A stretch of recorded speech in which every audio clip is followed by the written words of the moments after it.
Hello, you're very welcome to our look forward to probably what is the most talked about All-Ireland football final since 1982. On that occasion, Kerry were going for their 5 in a row.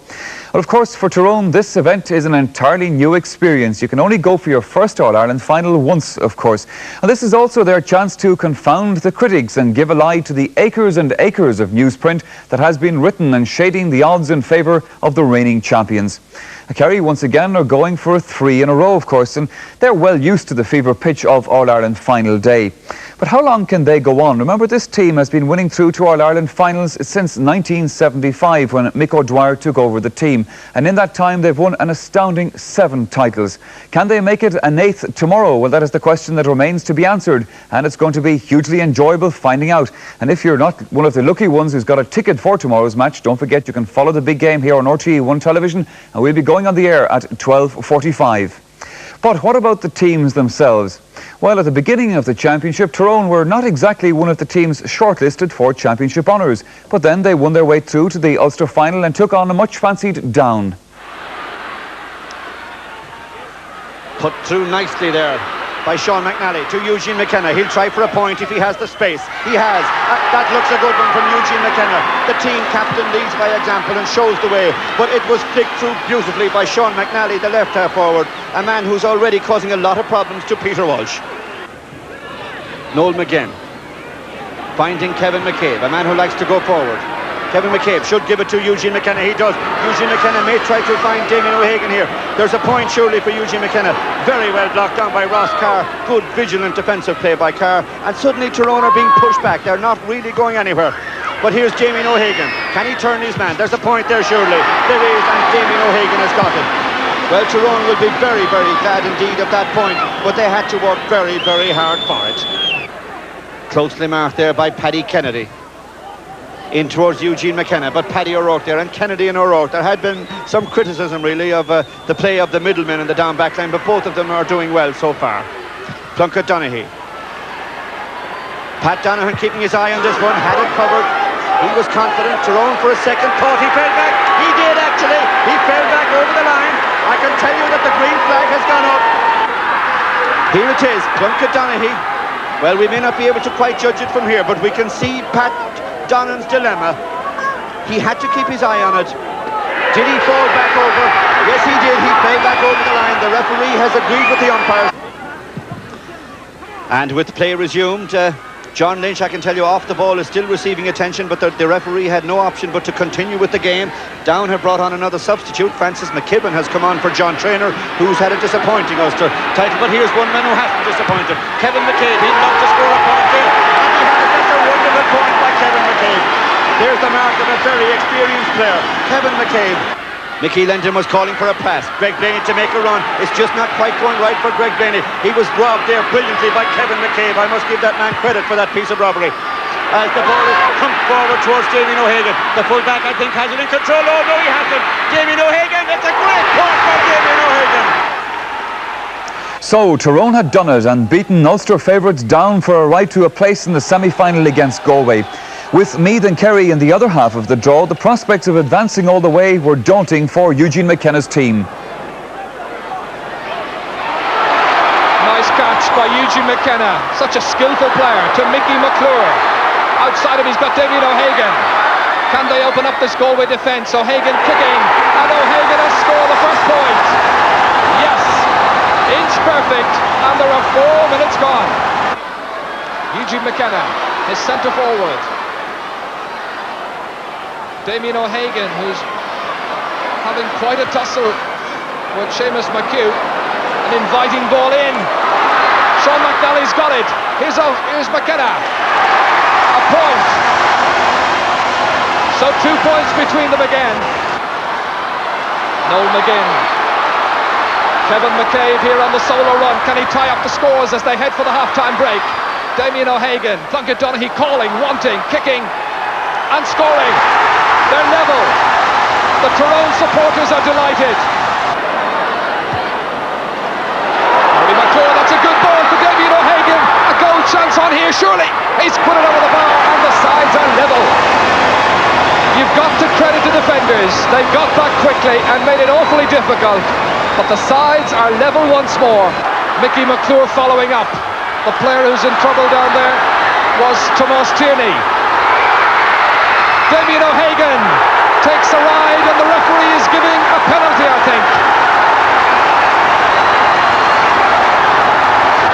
A penalty is the decision. What an opportunity for Tyrone. This is the move again. That nice pass inside by Padge Quinn to O'Hagan. And the defender coming in was Aidan O'Shea, who simply pulled down Damien O'Hagan, and there was no question about the free. So here it is, the most important match in this semi-final. It's a goal! Tyrone have taken the lead, thanks to Kevin McCabe. Yes, Tyrone had taken the lead, and Tyrone won the match to become just the 4th Northern team to qualify for the All-Ireland final. Well, the question is now, can they go all the way? Well, you can be sure they'll be giving it a very good try. And they seem to be totally unaffected by the tag of underdogs which they were going into this match, as indeed Mick Dunn found out when he took a camera crew and he went up north to see how the plans were progressing in County Tyrone. There have been exciting times over the last 3 weeks for the people of Tyrone, as we discovered when we took a camera around the county. The placid atmosphere suggested by this magnificent sylvan settings in sharp contrast to the excitement, the fervour, indeed the passion of the mood that's prevailed throughout Tyrone since the county qualified for their first All-Ireland final. Because away from this rural peace, the preparations are going on at a frantic pace. Airborne observers are ignored when the football folk start gathering in Omagh, where the St Enda's Club have provided superb facilities that have been regularly used by the county team, alternating between here and St Patrick's School Ground in Dungannon, which has also been available during this championship campaign. And the spectators filter onto the sidelines before the players come down this tunnel. And the popularity of the teams reflected in the attendance at both venues. And from early evening the fans gather beneath these rolling hills of Tyrone, which loom high over the training centre here in Omagh. Here to view the training under manager Art McCrory. And it was here in Omagh that we met the chairman of the county board, Jim Tracy, and we asked him if we'd seen the best of this Tyrone team yet.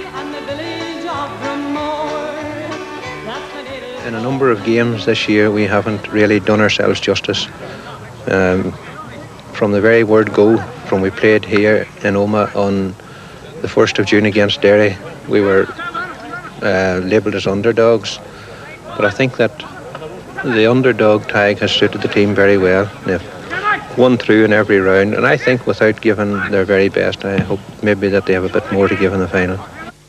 There's no mistaking the distinctive blonde locks of midfielder Plunkett Donaghy, whose father was a defender with the Ulster Championship team of 1956 and whose mother Eileen was a star on another stage. Full forward Damien O'Hagan's father John Joe was also on the 50s team, and when we met them all, Pat Donaghy told us how the current side compared with his team. I suppose that's why the 56 team sort of became so famous in Tyrone, like, because they stayed there a long time. Now teams before and after like that, there was a bit of a lean period there, you know, so yeah. I think that's possibly why it took them a long time breaking through. That's true. Plunkett, is there any pressure on you being the son of a famous father who played for the county? Are people going around comparing you to him? Well, they usually do that, like, but I don't think there's any real pressure, because you can't compare the style of football now to their years, you know, 56, 57. Are you suggesting that yours is better or inferior? I think we were probably a wee bit fitter, but that time, like, it was more catch and kick, and these were bigger men, I think, than what we are. We're more sort of athletic and lighter, I think. What's it been like around the county now since the semi-final? Has the lives of the people been enlivened by it? It's enormously. No matter where you go, you see happy faces. I've never seen anybody, people as happy in life. No matter where you go, everybody wants to shake hands with you and say congratulations, it's great, and we're all rooting for you. And of course, I always say, don't forget the wee Hail Mary as well, you know, because it fixes it all. John Joe O'Hagan, there is this extraordinary coincidence that yourself and Pat played on the wing in the defence, and now here you have two sons coming on the team. Well, both of us, I suppose, are delighted for to have two sons playing. I think we're the only two players like off the original 56 team that has sons playing, and we are delighted to be honoured. Like, what advice would you give to Damien now going out, or do you give him any advice at all? Well, I give him wee bits of advice, you know, but he'll have to you can go out, he has to go out there himself, and hopefully he'll do well. Cork have shown the way to us, if that's the way you want to put it. They were rank outsiders and Tyrone are rank outsiders, but I think Tyrone's at their best whenever they are outsiders. And you haven't played all that well up to this. In fact, the semi-final, somebody was saying to us when we watched your training that it was one of your poorest displays of the year. Yes, the Galway-Tyrone match was very scrappy altogether. But against Down now, whenever we went in against them, we were the underdogs and Tyrone played good football. But against Galway, I think Tyrone firmly believed in their own minds that they were going to beat Galway. And the game was just a pulling match for a long part, you know. Well, could we say that you believe in your own mind you're going to beat Kerry? Well, the way we look at it is, it's fantastic for Tyrone team going into Croke Park in an All-Ireland final in the first place. The All-Ireland semi-final wasn't our All-Ireland final by any means, because the trend Art McCrory's putting us through, we're not going down to get beaten or to just put up a good show. We have great respect for Kerry. Kerry, of course, deserve all that respect. And respect in huge proportions is what Iggy Jones commanded throughout the football world in his heyday during the 50s. A superstar even in his school days, he's now the principal of Dungannon Presentation School. So how does he respond to seeing his beloved Tyrone now in the All-Ireland final? Well, I would say this is the greatest thing that ever happened to Tyrone football since in the history of Tyrone football. Possibly some people say that 30 years ago, 1956, was something that they can remember, but I think this is the greatest ever. Now, you're a person who enjoyed your football so much. In fact, people rate you as one of the greatest ever to come out of Tyrone. Has it surprised you that it has taken the 30 years to get to the final? It has, you know. I don't think we were ever as committed as we are now. I suppose you might say that maybe petty jealousies, selection committees and things like that down the years didn't always produce the best in teams, and now we have, you know, somebody who's the top of his job, and certainly they've produced something that nobody ever dreamed of in this county. What's the reaction around the county now, the people you're meeting, the boys you're teaching in school, to Tyrone being in the final? Say it's the greatest thing probably that has happened, as you know. People have forgotten all their troubles and all their worries and all their unemployment and everything like that, and they're setting themselves for Croke Park. They'll take it by storm. Does Tyrone have any chance? 50-50. Right? 50-50. That's all you're giving them? 75. The unrestrained exuberance and joy that surged through the mass of Tyrone supporters was very evident in Croke Park during their semi-final, and since then they've been stocking up with those white and red banners with Ulster's red hand.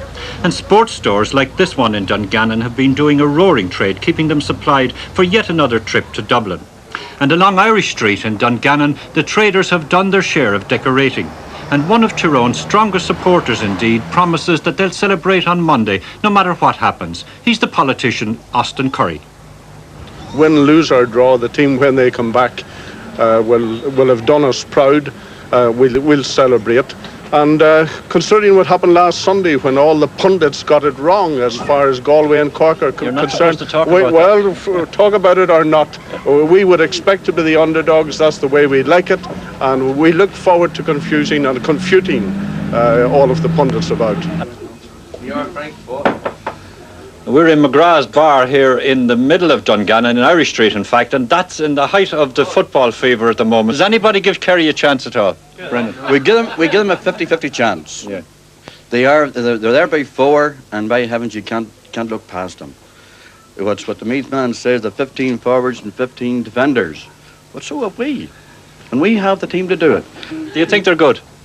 They are possibly the best prepared Tyrone side ever to go to Dublin. No way. This side are going to Dublin to win. Against other sides, possibly, maybe they've been going to do their best. This side are prepared and going to win. They're not afraid of Kerry. The support comes not only from their own followers, but all northern counties, we were assured by Peter Quinn, the president of the Ulster Council. This is the 4th of the 6 counties to play in an All-Ireland final. We've had Down, who went on and won it on 3 occasions. We've had Armagh, who've been beaten twice. We've had Derry, who've lost in 58. And now we've got Tyrone, whom I would hope, and all of Ulster would hope, that they will go on and take the Sam Maguire Cup across the border for being the 2nd county to do that. And it is a bit special. And the thing that pleases me most is that not just is the enthusiasm in the 6 counties, but the 3 Ulster counties outside of the 6 are equally enthusiastic about an Ulster team being in the All-Ireland final and are giving them every support, and that obviously as chairman of the council pleases me enormously. Frequently the training changes, as we said, to Dungannon, and the players, resplendent in the red and white, are warmly received by the fans who've come to see them at St Patrick's School. There's a steady trade in T-shirts and final souvenirs, and everyone wants to honour the players who have given the county this first appearance in the final. So special crystal pieces are presented here by Paul Kelly of Lagan Crystal, and afterwards selector Pat McCartan assured us that they wouldn't be upset at all by Croke Park. I think we have no fear of Croke Park now. What about a fear of Kerry? I hope we have no fear of Kerry. The last twice that we have played Kerry, we drew with them once and we beat them the other time. Just in the National League, though, it's a different thing, isn't it? Agreed, a different thing. Do you think the lads will be intimidated by Kerry? I don't think so, no, I don't think so. I think they're well ready for an All-Ireland final now. You see, I don't think people realise that we did most of our work in the early season. Unlike Kerry, you see, we would have to start training for a championship. That's right. From January, because the Ulster Championship in general is a longer, harder slog than the Munster Championship. That's no way disrespectful to Kerry, but it'll be easier for those guys to up themselves, say, for 2 months than for us. I mean, we had to work 6 months flat out, and we could have just as easily been beaten in the first round, but the training has been stiff, all right. Harry, what's the atmosphere been like for you players in the county since you qualified? God, it has been great. The atmosphere has been, I don't know what way to put it, it's A1 like, so it has. You're certainly huge heroes at the moment, aren't you? Well, this is it now, you may as well take it when the going's good. And enjoy it as well. It is indeed now, it's great now. Now, being honest, say last February when the National League resumed, did you ever think this would happen to you? Perhaps not just this. We firmly believed with a good team. At that time we were building up our team. However, everyone dreams of being in an All-Ireland final. Perhaps just at that time it wasn't the first thing in my mind. The dreams and reality, though, are often very far apart. That's true. This has been a year of the underdog. We're hoping there's one more surprise left yet. Before the semi-final we had one Dublin journalist, we now have several. We have more people at training. There's more intense pressure, let's put it that way. The training has been harder for the lads, and we're happy that we're going in there at least in reasonable shape to do ourselves justice. Now, it is a new experience for the county. Have you sought advice? Nobody in Tyrone knows what it's like to take a team into an All-Ireland final. Like down in 1960, they went down and they got Peter McDermott, who was experienced in All-Ireland finals, to come up and advise them. Have you sought advice from somebody who's taken a team into a final? Have I sought advice? Well, it's uncharted territory for us, but I mean, I can't honestly say that I've sought advice. We have, it's just another match as far as we're concerned. Certainly it's a very important match, probably the most important match the county has ever played, and we'll certainly, we hope that our preparations are all the more thorough, and you've given me a few ideas there. I might start. We had a little bit of this before the Dublin match in '84, but obviously this has been longer. There's been more chance for the enthusiasm to get built up in the county, and you can see the result of it here tonight. It must be like a dream come true to some of you after the disappointment of '84 and then all the injuries that happened last year. That's probably a fair comment. We've had our disappointments over the years, but I think it makes you enjoy the good times all the better. What's it been like meeting people from the 56 team and 57 team and indeed the teams of the 70s that now you've got there and they didn't? Well, they'll still maintain that they were better footballers than we were. And we won't go into that. We're not in a position to disagree. I was very impressed by them in their semi-final. I mean, I was nearly scared, but I think we've got over that, Most impressed. Again, if you like, in two-horse races as semi-finals are, the strength or quality of the opposition must be taken into consideration, and the relative merits of Galway and Meath cannot be accurately assessed until after the final. Right. There is this extraordinary thing about all the football that Kerry have played, and yet they came out, some of the older ones, the longest on the team. They looked like 2-year-olds that day against Meath. Well, they really were a credit, but, they keep themselves in great shape, and I mean, we talk about age. I mean, they're relatively old, I suppose, in the football sense. Gaelic football, it takes a heavy toll on players, particularly injury-wise. And, usually people don't play at top level to an older age, if you like, because they are not injury free. But obviously the Kerry boys are sufficiently injury free to play away. Kerry, without doubt, have been the outstanding team over this last 10 years. They're probably the best Gaelic football team that's ever been. And in a sense, we are honoured to be playing against them, but we'll not be too honoured once the match starts. It's not going to stop there. Like, you're not just going to be satisfied with the honour of being in the final. No, we're there to give it all we have. Well, this year must be the greatest period in Tyrone history, simply because we've reached this All-Ireland final for the first time, and we'll reach All-Ireland finals again, I would hope. But, I mean, there's only one first. Yeah, right, and a great historic occasion for the people, and they're all enjoying it, as we can gather from our visit here. Well, I hope so, and I hope they're enjoying it better about the 22nd of the month. Well, that leads me to the question I've been asking everybody around. What's it going to be like on the night of the 22nd if you bring back Sam Maguire? Well, you better come up and sing. We will. Yes, well, no lacking of confidence, obviously, then in the Tyrone camp. But what about the Southerners?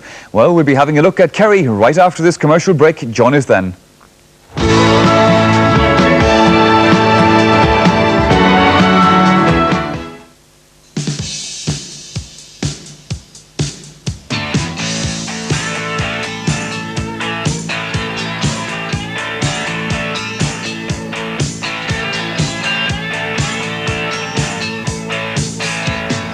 You have a choice. You're making good time. And there's a great pint waiting.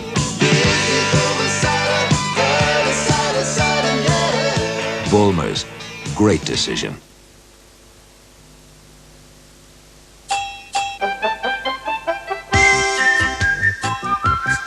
If you're going to have a cuppa, have a club. What's open 6 days a week, has 1,400 branches nationwide, enters all your transactions into a book to show you where you stand, and at main offices adds on yearly interest on the spot. The Post Office Savings Bank, the bank for everyone, young and old. Safe, secure and so convenient. Deposit or withdraw money at any branch. So if you're going shopping, take your Savings Bank book along. My savings bank account is terrific. No charges, great interest. Have you got an account? All slates aren't rectangular, and they're not all grey either. Tegral through-tone slates in a variety of shapes and colours. It's the way Kellogg's toast, bran, malt and wheat that makes Kellogg's bran flakes far too tasty to interrupt.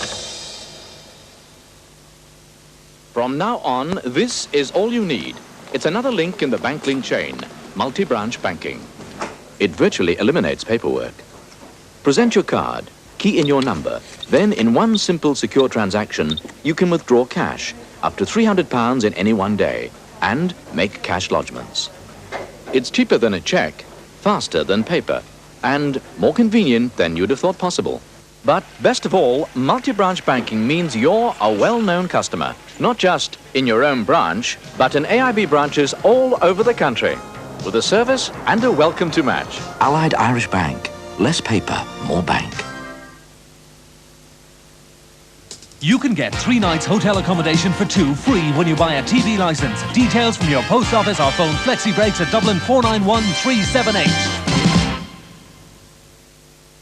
Chewits 5 delicious fruity flavours. The chewiest, fruitiest sweets for only 13 pence. For building materials, steel and timber, talk to Heaton's for a better deal.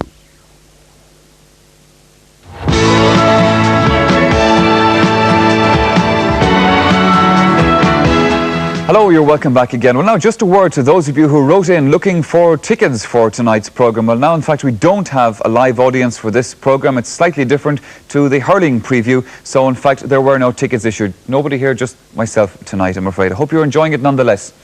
Well, now, I could spend the rest of the programme going through the statistics of this present Kerry team. Their exploits are absolutely legion. Yet they weren't all that impressive in the Munster final against Cork. However, memories of that game were wiped clean by a brilliant display against Meath in the semi-final. Small. Martin McCarthy leaving it to Pat Spillane. John Kennedy. Jack O'Shea. The familiar old Kerry rhythm is being seen at last. Ah, that's a lovely kick from Jack O'Shea. getting his name on the score sheet and pushing his team further in front. Ger Lynch, with Kerry still leading by 4 points. Nice pass to Timmy Dowd, took his eye off it. Manny McCarthy kicked it wildly. Dennis Welsh, who now finds himself at fullback, getting it out, but only as far as John Kennedy. And that's a nice kick by John Kennedy. He's a man who can never be sure of his place on the Kerry team, but he's done very little wrong in this match.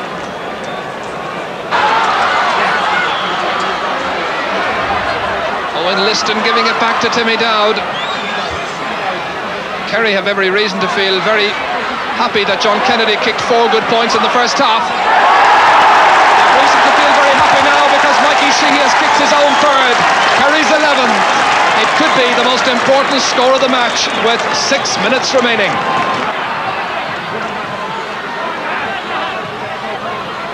Owen Liston feeding William Orr. Mikey Sheehy with a tricky angle and a very good kick. He's a delightful performer. And Kerry take advantage. Ogie Moran laying it in towards Ger Parr. Just needs a touch. It's still there for the taking. Yes, he couldn't miss. Tommy Doyle, the free taker, the Kerry captain. Trying to pick out Ger Parr. Ogie Moran gets the loose ball. Trying to elude his marker. Pat Spillane nudging it on towards Jack O'Shea. Beautifully done for William Orr. There's a goal on here. Yes!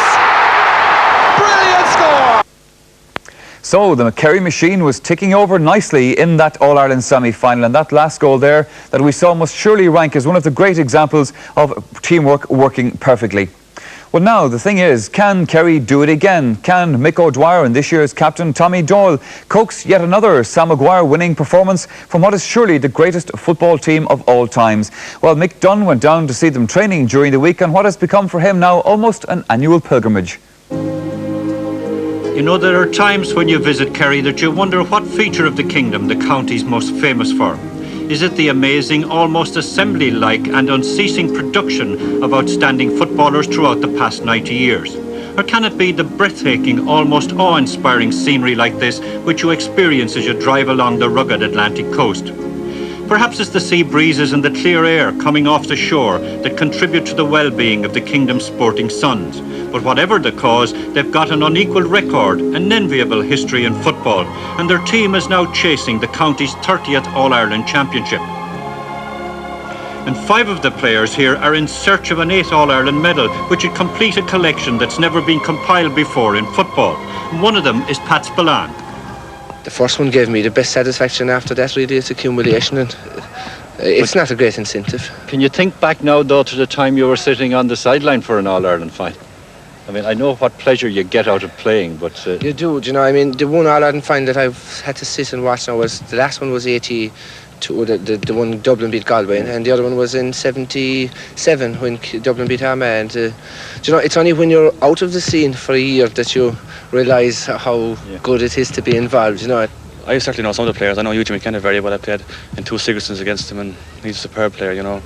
I haven't seen a lot of him now. I remember playing Sigerson, you know, almost 10 years ago. He was the player, really. He was, you know, playing on at the time you said you had a very, very good team, but he was playing on a team that wasn't so good, and he was really excellent, you know, a fabulous player, really.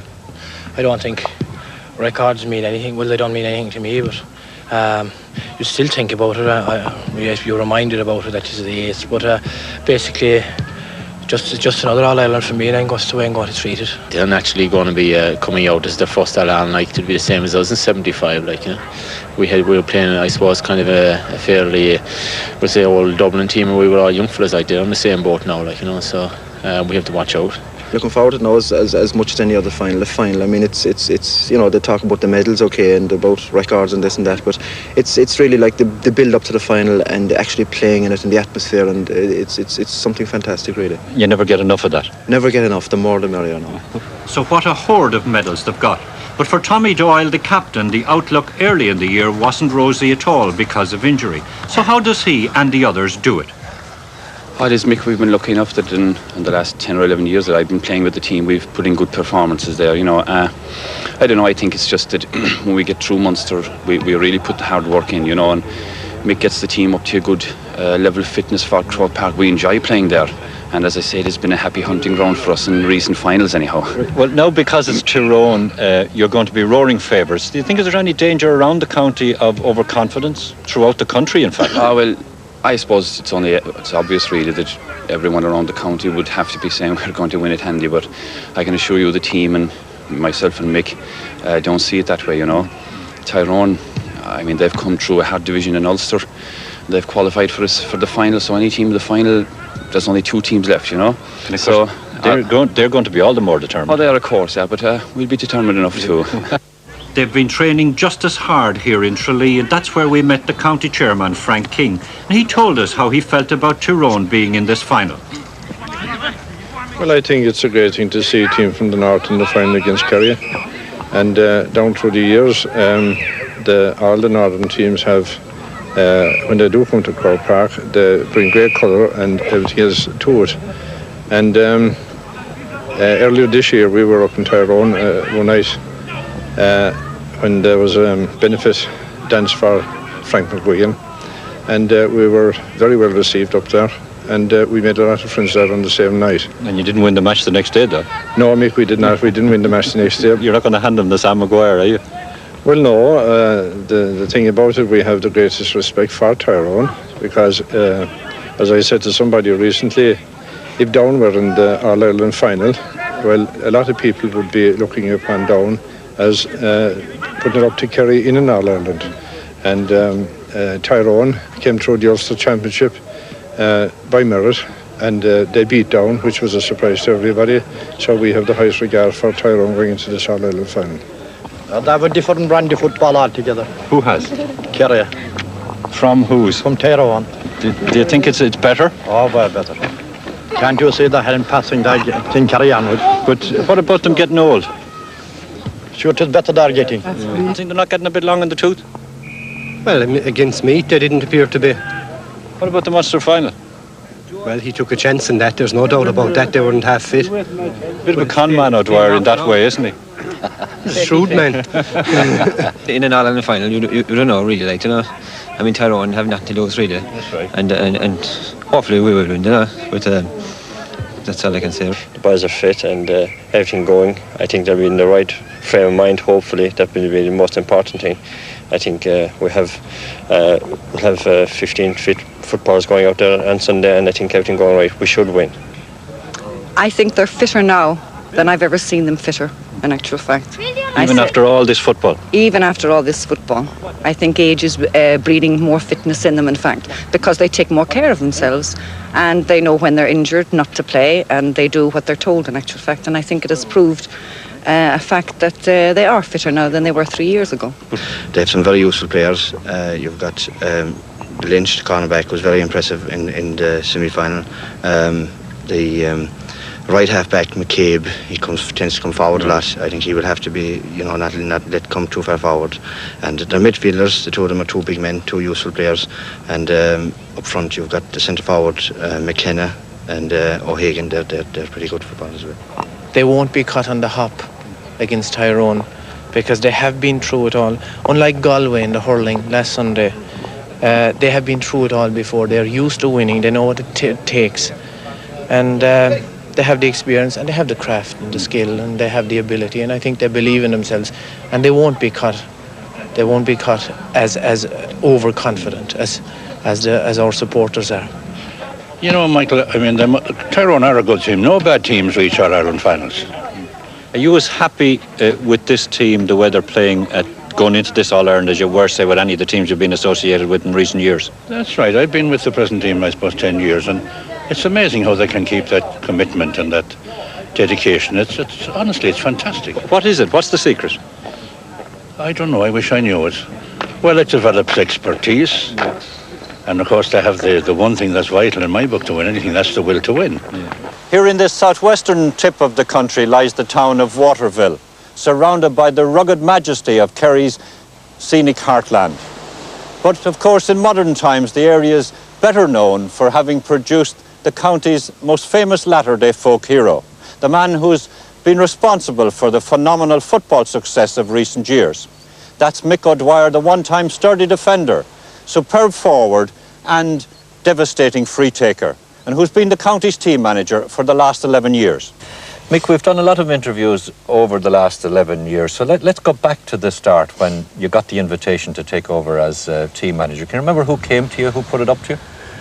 Well, originally in 1974 I had been doing the under-21 side, as you know, and that year we were beaten in here in Carsevere. It's just 10 miles on the road. We played Cork in that Munster final and they beat us by a pint. So in, I think it was April 1975, we played Meath in the National League quarter-final in Croke Park. I was a selector at the time, and Johnny Cullity, I think, was in charge of the team at the time. And Meath, I think, on that occasion, I think they destroyed us actually early on. That was early 75. So Johnny at the time decided that he wasn't going to be part of it anymore, and he just wanted to get out. So then they were looking for somebody to do it. So Gerald McKenna, who was chairman of the Kerry County Board at the time, came to me and he said, would it be possible for you to do the under-21 team and the senior team? So for a while I thought about it, and I was saying to myself, it was a big commitment. So in the finish anyway, after a little bit of persuasion from Gerald, I decided I would do it for 1 year. I told him I would do it for 1 year. Now, your hopes couldn't have been very high because it was a relatively young side, and they were going, when they eventually got to the All-Ireland final, were going in against the reigning champions Dublin. Well, the biggest problem at the time, Mick, was, you know, where to go or where to start, because at that period Kerry had a reasonably good senior team, and, you know, a lot of the players that had played with me were still playing good football. But when I took over in 75, I decided, well, it would be about time for me to get a young side in. So I just gambled, and we selected, I think we had something like 10 of the under-21 team of 74 on that panel. Well, now, to be very honest, and I'm really honest and serious about this, we didn't expect to win in All-Ireland in 75. We were hoping it would happen over a few years. But the whole thing is, it boomeranged, and we went into the final as complete underdogs against Dublin in 75, and we won well. Tyrone are in the very same position this year. They're coming from the north. They tell us they haven't any great record at the moment, but anything can happen in an All-Ireland final, and we have proved that over the years. You know, Dublin seemed to be at the time the team with all the skills, which they proved after that they were a very good side. They beat us in 77 or 76 and 77 after. They were a really good side, but I think we caught them on the hop that day. But of course, winning with a young team, you see, at that period for us, I think it got to our fellas, you know, and they were on the moon in 76, and I just couldn't get them back to it. And it just wasn't possible to keep them on a level playing in 76, and Dublin beat us well in 76. But 77, I think, was one of the best games of all time. With 6 minutes to go, we were 2 points up. And a harmless looking ball came right in. We had 3 Kerry backs behind it. One of our backs actually dived and tipped the ball away from one of our backs who was just about to collect, and it was tipped into Tony Hanho's hands, and he let it over to Hickey, and they got the goal off it, and they were a pint up, and immediately after they got another goal. But I think that was the time that the game was changed just in a split second there. That 1980 final against Roscommon, it started off so well with Roscommon leading you by a goal and 2 points or something, then it all changed. Well, it's a game that I'll remember for quite a long time, because on the Thursday before it, we lost Owen Liston, and as you know, Owen is a key man in our team. And all our plans and everything which we had ready for the game and everything was just, we had to put them aside completely. And then we were really shattered when, as you said, Roscommon got a goal and 2 points. And that was the one All-Ireland final, I think, that we could have and should have lost. I don't believe we should have lost the 82 one, to be honest, but I think we should have lost that one. I think Roscommon could have won that. I don't know what came over Roscommon on that day. For the first 10 minutes, they played fantastic football, really played. They really attacked us, and they attacked the ball. And then all of a sudden, they changed their style of play, and they came, you know, they became a little bit more physical, maybe, you know. They certainly became negative in defence. Negative, and that's true, yeah. They changed their game, and it allowed us back into it, and we won it. And I'll tell you, we had to struggle to win that one. Well, the 4 in a row then came after that, and of course that hadn't been achieved since previous Kerry team and the Wexford team. They were the only 2 to do it. That's true, yeah. It was back in the 30s, I think Kerry did it, and back in 1913-17 period, I think Wexford did it, you know. So long time. A long time is right, you know. And, well, we never, you know, that one we won it pretty easily. But the one then in the following year, there was a lot of pressure, I suppose, on us in a way, you know. And one we should have and maybe could have won, but still, as I said, it was an extraordinary record to be going for. I know I've talked to the lads down here about medals and records and that, and they say we don't really think about it, but I mean certainly they were thinking of the 5 in a row, because that was going to be unique and probably a record that never would have been equalled. Well, I don't think it will ever be done, to be honest. Although in 2 years' time we well, might be talking about it again. There's a lot of talk. In this county, they keep on talking about winning 5 now. But if you met them 2 days after the Munster final, they were saying, well, now, maybe they're going to destroy this team, and these fellas are too old, get rid of them. But now they're telling us, well, we can win 5 with them. So I don't know where the logic is at all. Now, have you given serious thought to packing it in? Well, I think about it from time to time. Would they let you, the players? Well, I suppose the players, as you mentioned a while ago, we're more of a family now at this stage, you know, and there's great unity there, and there's wonderful spirit built up over the years between the whole lot of us. And I suppose maybe when 1 or 2 of us will go, I suppose most of us will go together, you know, that's the situation. But at the moment, we're thinking of nothing anyway. At the moment, only winning this All-Ireland if we possibly can, and that's all that's on our minds at the moment. And of all those successes now, which was the one that gave you the most pleasure? Well, the one in 75 was a very, very satisfying one. But from my point of view, the 78 one was the one that really, for me, because in 1977, there was a campaign in this county here to get rid of me, actually. Was there? No, there was, yeah, because when we were beaten on 2 consecutive years by Dublin, well, they were saying there was something wrong with the management of the team. Or how serious was it? Oh, it was serious enough, because also they tried to get rid of Gerald McKenna, who was chairman at the time, and then, of course, I being appointed by Gerald, of course, if they got rid of Gerald, it would be quite easy to get rid of me. But anyway, it didn't work out anyway. Gerald won anyway in the convention, and I happened to continue in 78. But luckily enough for me, I got another batch of players in that year. Fellas like Jack O'Shea, Charlie Nelligan, Mick Spillane, Owen Liston, and Sean Welch. These were the players that really settled our side, you know, and it was easy enough then to win the 78 All-Ireland. But I could have gone in 1977 quite easily, yeah. OK, let's turn to the immediate objective now, which is the All-Ireland final. You were saying there that these Tyrone lads are no strangers to Croke Park. There's about 5 or 6 of them fellas played in a minor All-Ireland final against Jacko and Sean Welch and Mick Spillane, so they are no strangers to Croke Park, and they played there in the All-Ireland semi-final. Now, in fairness to them, they played badly against Galway. Now, we played terrible football against Cork in the Munster final. So, I mean... Are you worried? Well, worried, of course, at all times, because I think championship football, anything can happen.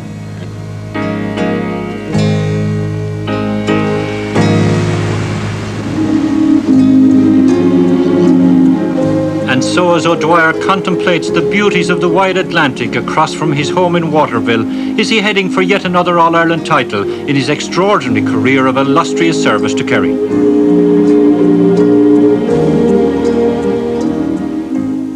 Yes, wouldn't you like to be there right now? The great Mick O'Dwyer there. Well, I'm sure the atmosphere is building up to fever pitch now in both Kerry and Tyrone, and we'll be sampling something of that atmosphere in both counties right after this commercial break, so join us again in a moment.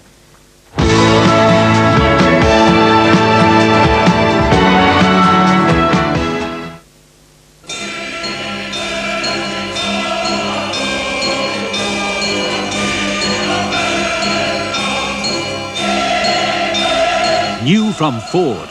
Advanced design, built transit, tough.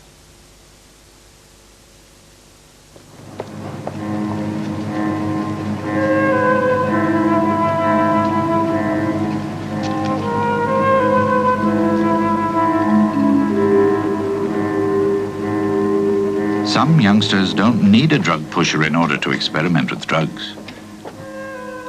They can start at home. It's called the drug atmosphere home, where drugs are visible, used, overused, where teenage drug problems can begin. Some youngsters don't need a drug pusher in order to experiment with drugs. They start at home. All slates aren't rectangular, and they're not all grey either. Tegral through-tone slates in a variety of shapes and colours. It's the way Kellogg's toast, bran, malt and wheat that makes Kellogg's bread flakes far too tasty to interrupt. Hey, Pat, he's... Relax. He's only pulling your leg. Steiger Lager. Get the edge and you're laughing.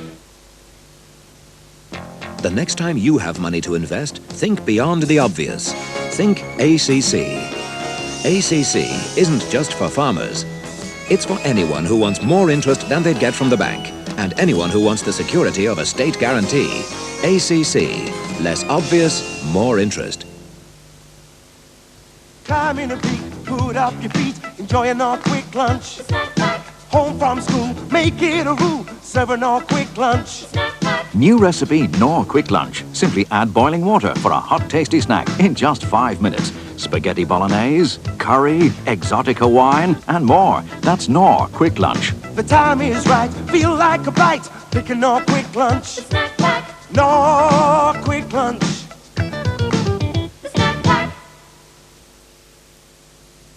Enjoy Emerald, delicious chocolate caramels made by Oatfield from the finest Irish ingredients.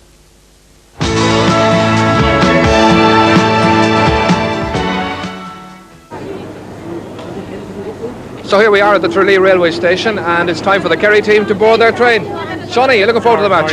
Yes, looking forward to it very much, yes. It's been a long, gruelling summer for you. It has, yeah. We've trained very hard. We've been at it since May, and this is what it's all about. And, well, 70 minutes to go now. Best of luck to you. Looking forward to it.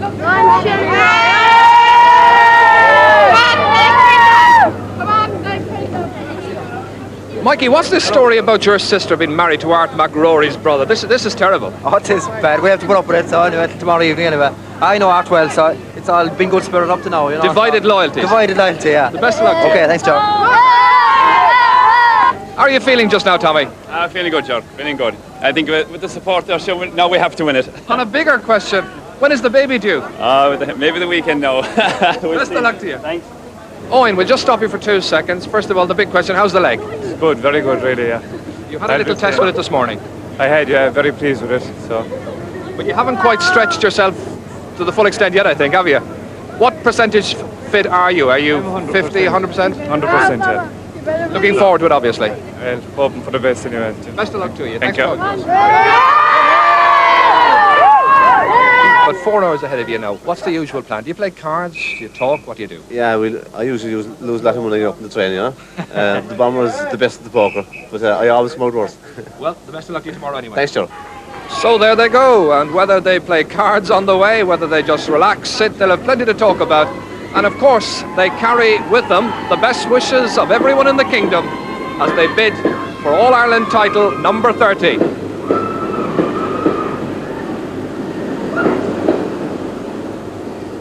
In Irish Street in Dungannon, the entire county seems to have come out to wish this Tyrone team well and send them on their way. But the vast crowds are so fired up here by the enthusiasm and sheer spirit of it all that the players, finding it difficult to take it all in, must surely experience a new and even more exciting sense of motivation. Certainly this is the first time, I'm pretty sure, that a team bus has been stopped in its tracks this way, on its way to, rather than from, an All-Ireland final. What's the feeling like now pulling out in the historic journey? Well, the feeling is that I sincerely hope that we don't let these people down and we go out and give them what they deserve. Isn't this a marvellous response? Oh, it's tremendous altogether. Yeah, I mean, you couldn't have imagined hundreds of people like this waiting here to wish you luck. No.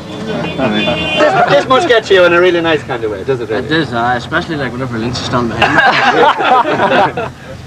I mean, it was great to win the Ulster final. I'm sure it was nothing like this.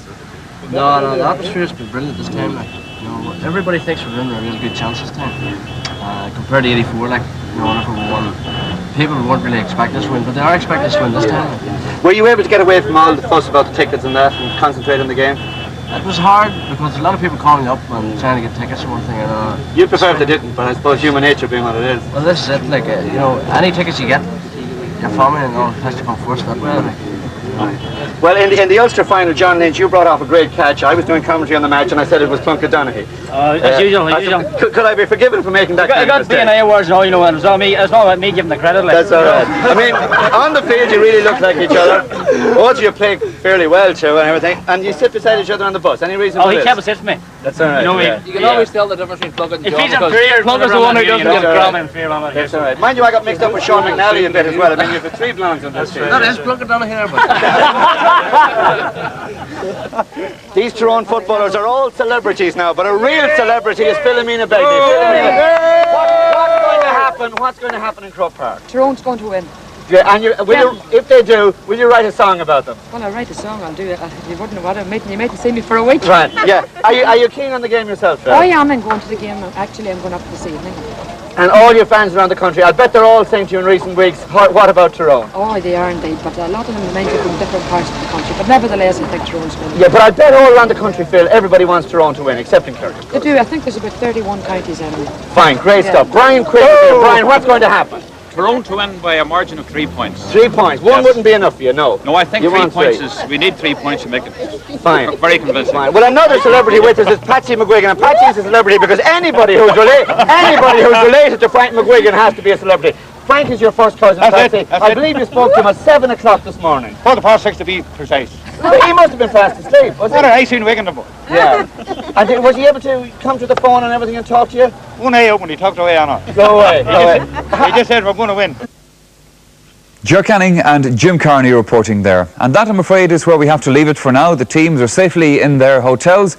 They're trying very hard, I'm sure, at the moment to relax, and they're looking forward to a good night's sleep. But could you sleep on a night like this? Well, I'm trying to grab a few hours myself, and then it's back here tomorrow on RTE 1 at 12:45 for the build-up to the big match. Of course, the minor match is at 1:30. That is between Galway and Cork. Galway hoping to salvage some kind of pride for the county after recent disappointments. Cork, after a very impressive semi-final win over Dublin, they'll be hoping to repeat that. Then, of course, don't forget tomorrow night on the Sunday game at 10:15, we have our usual analysis of the big match. And don't forget also that our phone lines will be open to you. 603-411 is the number to ring if you want to give us your comments. So there then, we must leave it for now. From all of us here at the programme, it's bye-bye to you.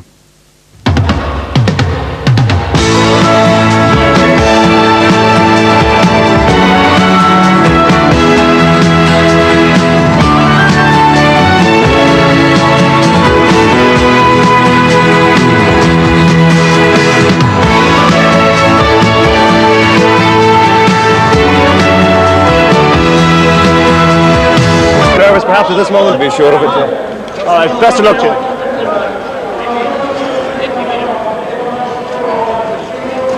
Nick O'Dwyer, perhaps these are some of your most anxious moments trying to get into Croke Park here now. Every moment around Croke Park are pretty anxious for people that are involved, I think, you know. But I suppose that's just the way we have to accept it. I will be getting in here in a minute, so we'll be okay. So at this stage, everybody all right and everybody raring to go? Yeah, everybody's okay. Jacko, I think, will be playing, and the bomber is okay, and the whole team, yeah, they're all in good shape. All right, make the best of luck to you. Thank you. Okay. Paudie, you're looking forward to this one just as much as any of the others? Yeah, looking forward to it. Best of luck to you. Thanks very much. So as the Kerry team arrive at Croke Park, I'm sure they had no trouble getting in. I'm sure this man hadn't any trouble getting in either. Of course, it's the President of Ireland, Dr. Hillary, being led to his seat in the stand by Liam Mulvihill, the Director General of the GEA, being greeted as well by Mick Loftus, the GEA President. And the President, I'm sure, like the rest of us, looking forward to the second half of the minor match and the senior game to come a little bit later on. So then, with the dignitaries arriving and the rest of the crowd arriving as well here to Croke Park, the atmosphere is building up. We will be back for the second half of the minor match just after this commercial break. I hope you'll join us again in a moment.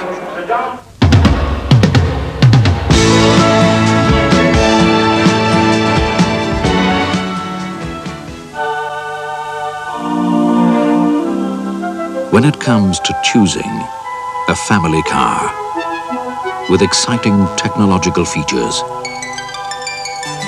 luxurious finish and acres of passenger comfort, the Fiat Regatta offers all-round value that is simply out of this world. Fiat Regatta, driving value that's altogether better. All slates aren't rectangular, and they're not all grey either. Tegral through-tone slates in a variety of shapes and colours. Imagine yourself in a bath filled with bubbles, soothed from your toes to your chin. Leave the world far behind as those bubbles now glide over your beautiful skin. New, mild, pure Palmolive bath foam. The art of lovely looking skin in bubble form. Picture yourself in a bath filled with bubbles, soothing your beautiful skin. New Palmolive bath foam and shower foam. Is it still worthwhile saving regularly? Yes, yes, yes, yes, yes. It's a world of wondrous places. It's a world of friendly faces. A world where kids and fun go hand in hand.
Entertaining the crowds here at All-Ireland final day, entertaining GA crowds for 100 years, and I'm sure there'll be another 100 at least to come. But today it's their first time ever, of course, to entertain a Tyrone crowd on All-Ireland final day, and I can tell you the Tyrone supporters as well as the Kerry supporters appreciative of this fine band. With me up here in the commentary box, I am joined this afternoon by Brian Mullins of Dublin, by Colm McInerney of Down. And Colm, as we were saying very earlier on today in our transmission, this is a very, very special day for the footballers of Tyrone. No doubt about it. I can feel the tension really building up. I've butterflies myself and I'm sitting up here in the stand, so you can imagine what it's like for the players down in the dressing room now at the moment. I suppose particularly for the Tyrone players, since it is their first All-Ireland, they are bound to be very there. I see them coming out of the dressing room now. But still, even no matter how often Kerry have been here, it's an annual event for them, they'll still be very, very nervous at this stage as well. It wouldn't be human if that wasn't the case. That's right. I was surprised in actual fact, as we saw earlier on, you may have seen Mick O'Dwyer, Paddy O'Shea and those, as they were arriving at Croke Park, they were grim-faced. They were look anxious to really tense, yes. Well, you see, they're out-and-out favourites, and that brings pressure on of its very own. Tyrone are underdogs, nothing to lose whatsoever. So it brings a special pressure on the Kerry players as well. They're expected to deliver the goods. Yes, and Colm, just as we watch again the bands of the Artane boys band, maybe this is an opportunity for us to send on special greetings to one man who has been very much part of All-Ireland final day, but unfortunately not here today, and that's Michael O'Hare, who commentated on so many of these matches as we watch the Tyrone players arrive out onto the pitch. I have no doubt at all that Michael O'Hare is watching our broadcast right now. Michael, I hear that you are fit and well and looking forward, I'm sure, like the rest of us, to this marvellous occasion. Yes, I hope it's a great game for Michael to enjoy.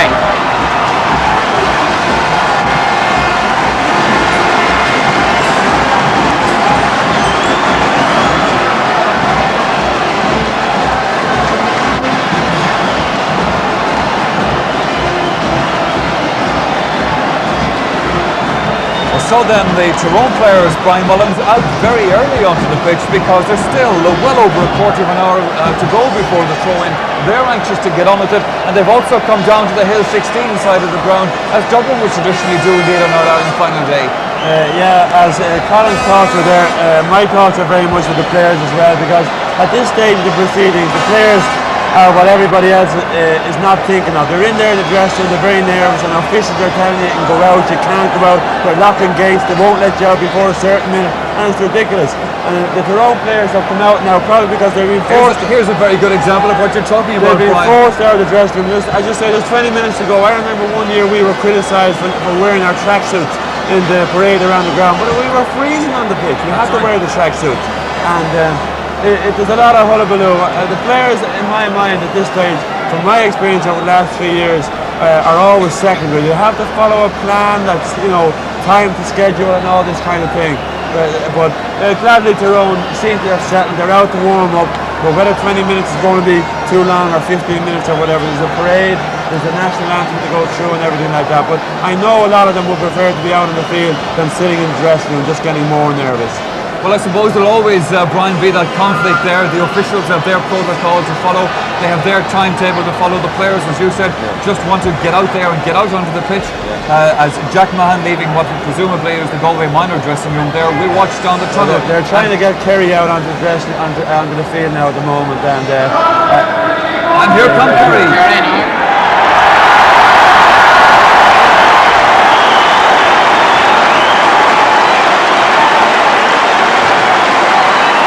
And this is where now the temperament shows. The Kerry players are used to this. What you try and do at this stage is that your mind is trying to work right. The ball to happen. What are you going to do if you get the ball? And I hope the Tyrone players are going through the motions of the game now, not just running aimlessly around and looking at the crowd and everything. Or if they're going to look at the crowd, now is the time to do it and then forget about it, But it's very. I find it very interesting, having played in so many All-Irelands in the last 12 years, to be looking at it now and thinking as a player does. I mean, they're nervous there now, and Mikey Sheehy wants to suss out how the wind is flying, how will the freeze go for him. Jack O'Dare is wondering. He's very tired. He's saying, God, is this sickness coming against me? Will I be all right? You'll probably see him take a few bursts now to test his breathing and things like that, And all in all, it's up to the players themselves now. The bomber listed as well.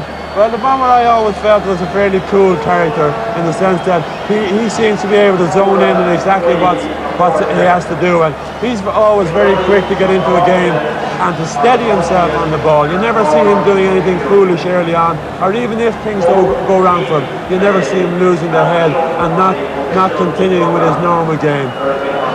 Now, I know it's been said as well many times before the importance of both Jacko and the bomber listening to Kerry, but I don't think, Colin, that you can really overemphasise it, because I know if these two men were missing today, it might have made a very different game of it altogether. Oh yes, as with all great teams, there are still a couple of key players that you simply can't do without, and those two players would come into that category. I agree entirely with what Brian is saying there, that Kerry as well, they will be tense there, they'll be nervous.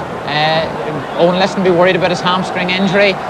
Jack will be worried about the fever that he had, whether it's going to weaken him with the amount of travelling that he does up and down the field. They'll have their own worries there, and it's the worst moment for the players. They'll want to get on with the game. They'll have to now be involved in March round. If I may cut in on you, while the players are now anxious to get on with the game, we see Mick O'Dwyer making the final preparations. Of course, the crowd now all over the ground are beginning to get excited about this match, and Hill 16 is perhaps no place better to get excited about it. John Saunders is in fact down behind the hill at the moment, getting the last minute views of some of the supporters. Will be mostly Tyrone, I think we'll find. He's got the Kerry man. Well, all I can say to you, Michael Lester, is that you have an easy life. Well, here we are, right in the heart of all the Tyrone supporters, in the heart of Hill 16, and I can tell you what an incredible sight it is. There really has been, well, nothing like it here on Hill 16 before. Thousands of Tyrone supporters making this a rather remarkable occasion. It's a very, very happy scene indeed.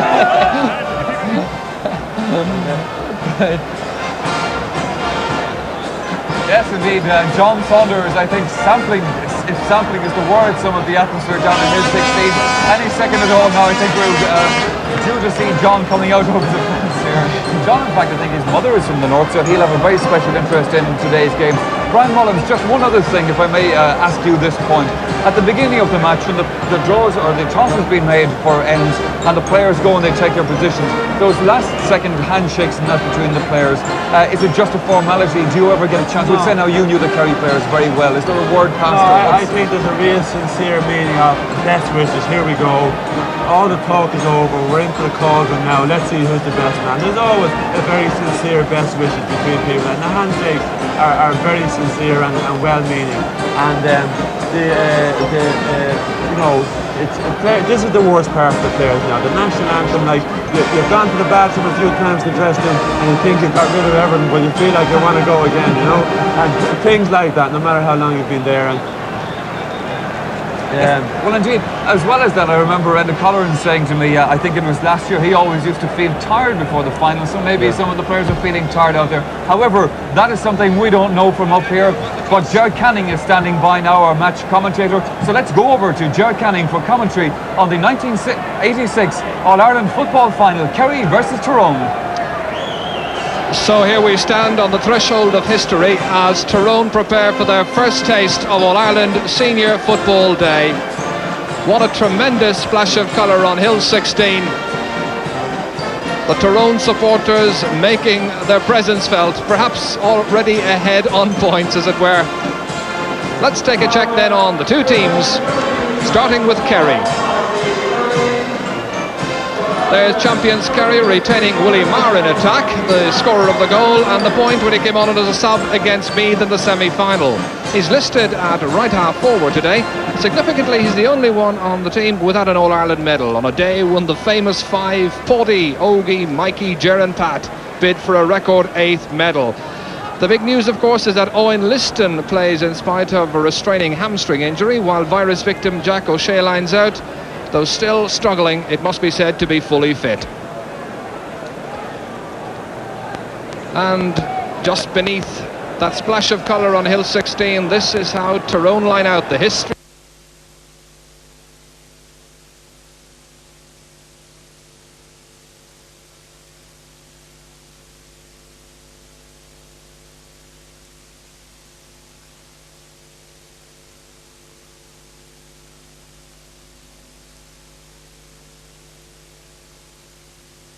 Mickey Mallon, the free taker rather, moving to the other flank, that's the left flank.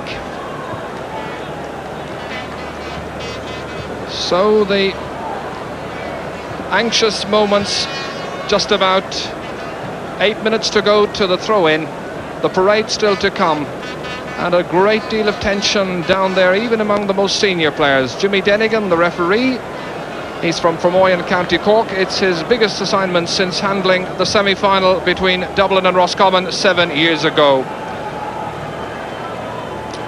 And so, before the parade, there's the presentation to Uachtar on the Heron.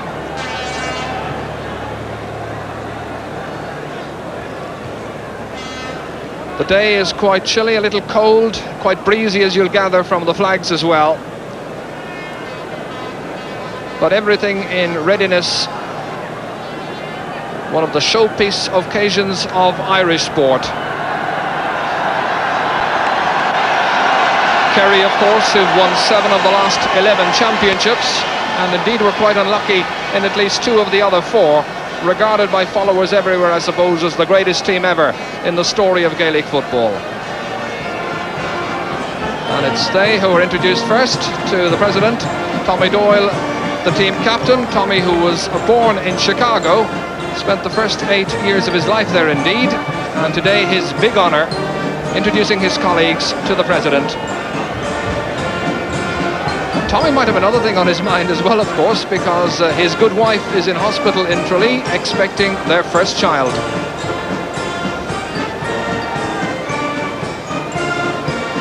So, it's time now for Eugene McKenna to introduce his colleagues. Eugene McKenna, rated as one of the top footballers of all time to come out of Ulster. this Tyrone team. Their path to the final, I suppose it's had its twists and its turns, and really in the end it can be put down in large measure to the good management of Art McRory and 15 players with talent and resilience to come through a very tough division, the Ulster division, one of the toughest provinces of all to win. Battled gamely against Galway, didn't quite play up to their best, I think, on that day. They're hoping for a little better, but the same result this afternoon. And so Dr. Mick Loftus, the president of the GAA, accompanies the president of Ireland, Dr. Patrick Kerry, back to the Ardcoyle section. And in just a moment or two, we'll have the parade of the teams around Croke Park, very much part of the ceremony of Big Match Day. This game this afternoon being viewed in many parts of the world, in America in particular. It's been watched in New York, in Boston, in Toronto, Chicago, San Francisco, where it's very early in the morning, Hartford, Philadelphia, Cleveland, and Washington, D.C. as well. I would also like to welcome our viewers across channel, viewers to Channel 4 in Britain. We hope you enjoy this afternoon's 1986 All-Ireland football final. Kerry against Tyrone. Kerry, who've been here so often, Tyrone playing in their very, very first final. So as they move down towards the goal at the canal end of Croke Park, and there are more Kerry supporters than Tyrone supporters quite deliberately in that half of the ground.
What an absolutely exciting occasion this is. Just look at that sea of red and white. The Tyrone supporters, about 30 to 35,000 of them in all here, I would imagine. Incredible picture, really. That so often in the past, of course, has been Dublin territory in all the All-Ireland finals we've had of late.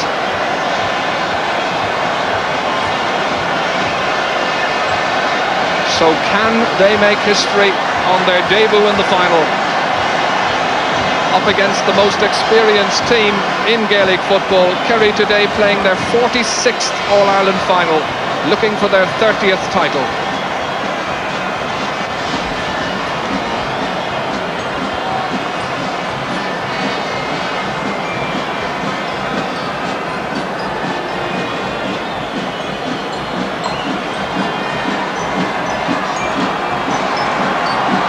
So Enda Colleran here beside me. What a fantastic occasion this is, Enda. Yeah, I don't think I've ever seen such excitement before an All-Ireland final in Croke Park. And it will be very interesting to see how the Tyrone team react to this. I think that they could react in either of two ways. First of all, the occasion might get them, or secondly, it might even improve their performance. The Artane Boys band, the biggest little band in the world as they've been called so often, and the two captains, Eugene McKenna and Tommy Doyle, just out of picture. The smiling Kieran McGarvey there, just fourth behind his captain, the tall fullback. The two goalkeepers shake hands, Charlie Nelligan and Aidan Skelton.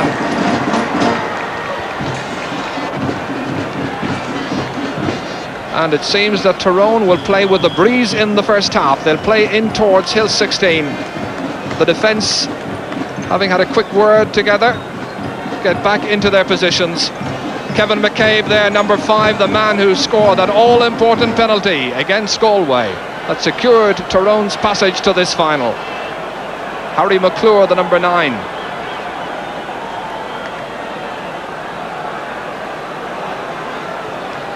This is Paddy Ball, left half back.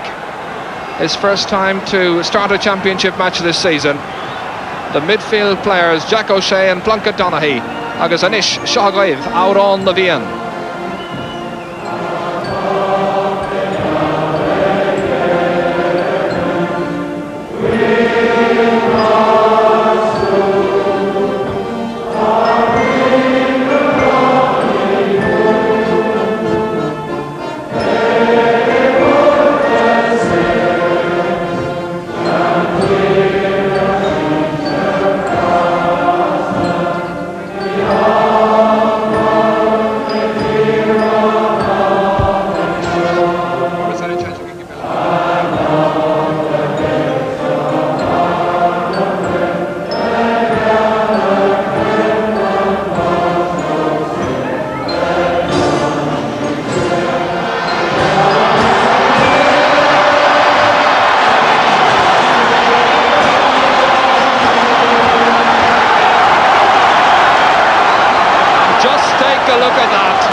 One of the greatest occasions ever, I suppose, in the history of Gaelic football.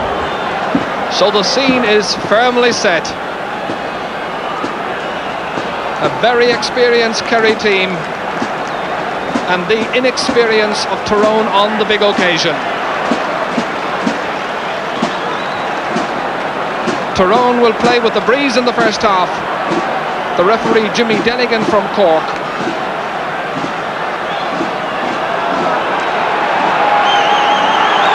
So the 99th All-Ireland football final is underway, and it's Eugene McKenna in possession straight away for Tyrone, winning the early free. Plunkett Donaghy, one of three blondies ready to take it. Tom Spillane, who has the task of marking Eugene McKenna. It's Noel McGuinness taking it to Damien O'Hagan, who's trying to open up the play and get the first score. Mick Spillane. Here's Jack O'Shea, a first touch for him. It goes straight to Harry McClure. Here's Plunkett Donaghy driving it down towards Damien O'Hagan, who's running to the left, taking Sean Welch with him, well out of position. Good loose ball, but waiting for it is Jack O'Shea. To the other O'Shea, last year's captain Paul O'Shea. Into the open space, but Kerry now playing with what looks like a 13-man defence just for the moment. Pat Spillane well back. Here's Tommy Doyle. The loose man, Jack O'Shea. Confidently trying to prize out an opening. The break of the ball favouring Ger Power. The loose man is Ambrose O'Donovan, and that's a penalty, surely. The referee has whistled, signals the free. It must be a penalty. It is. Ambrose O'Donovan, he had the chance of a goal. Instead, it's a penalty, and what a shattering body blow. After just a minute and a half, watch it in replay as the goalkeeper had to commit himself, and there was no question about the penalty. So a dreadful, dreadful start for Tyrone. Aidan Skelton gets some advice from Kevin McCabe. McCabe took the last penalty here in Croke Park. That was a Tyrone one. It's Jack O'Shea who's going to take this one. And if memory serves me correctly, he got a goal in the opening couple of minutes of last year's final as well.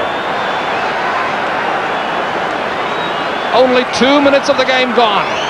Skelton against Jack O'Shea. It's gone off the post, and John Rich is there for safety. What a let-off. What a dramatic start to the All-Ireland football final. So Tyrone supporters can breathe a sigh of relief. Push at the other end as Damien O'Hagan is taken to the ground. Play continues, gets a little bit nasty, but the referee's whistle has gone in any case. But there's so much noise here in Croke Park at the moment that they simply didn't hear Jimmy Denigan's whistle. Well, Enda, what about that start? I was just going to say that that was what Tyrone certainly did not want to goal against them in the early stages. But I think the ball coming off the upright and the goal not have been scored should be a great incentive to them now. I'm sure they're going to be believing anything is possible now.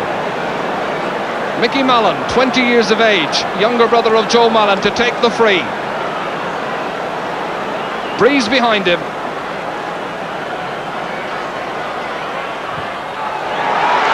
He's put it wide.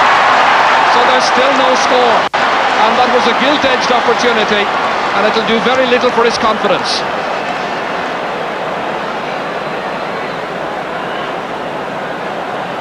So already it's quite obvious, a great deal of tension about. Just see it in the expression of Harry McClure.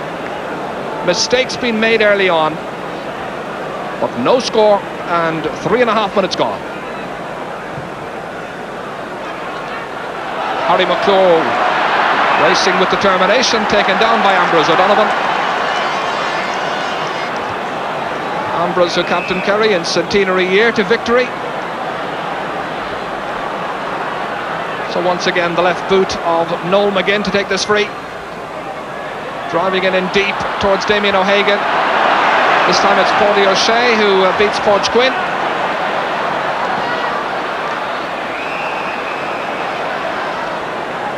And the free is awarded to Kerry.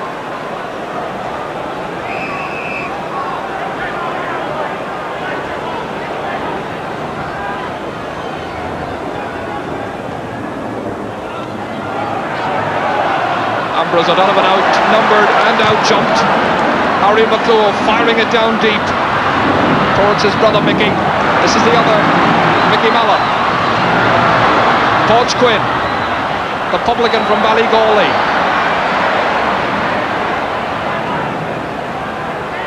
So Kerry now weathering the storm. Willie Marr, and you can see the way they play when they get into difficulty. Everyone's back except Owen Liston. And now the counterburst with Ger Power. Willie Marr, broken up by Kieran McGarvey, and the cheer from the Tyrone supporters greeting that move again. Plunkett Donaghy. This is Eugene McKenna. Still no score in the final, and a free in yet again.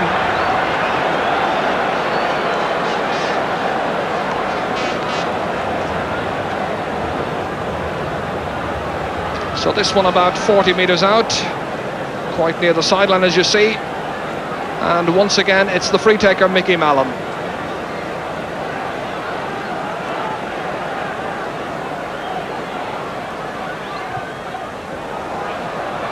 Podge Quinn tried to keep it in play. There was a push on Paudie O'Shea. He kicked it over the bar all right, but it doesn't count. Paudie, the publican from Ventry, marking Podge, the publican from Ballygawley.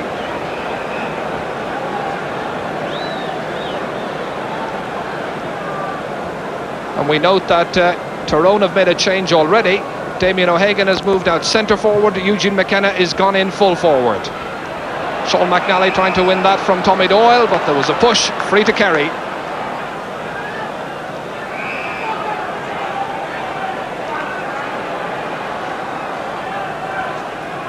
This very much the settling down period in the game as they sort one another out. Owen Liston breaks it down to Pat Spillane. Can he open the scoring with the outside of the boot? Yes! It's taken 6.5 minutes for the opening score of this game to come, and who else but Pat Spillane is the scorer.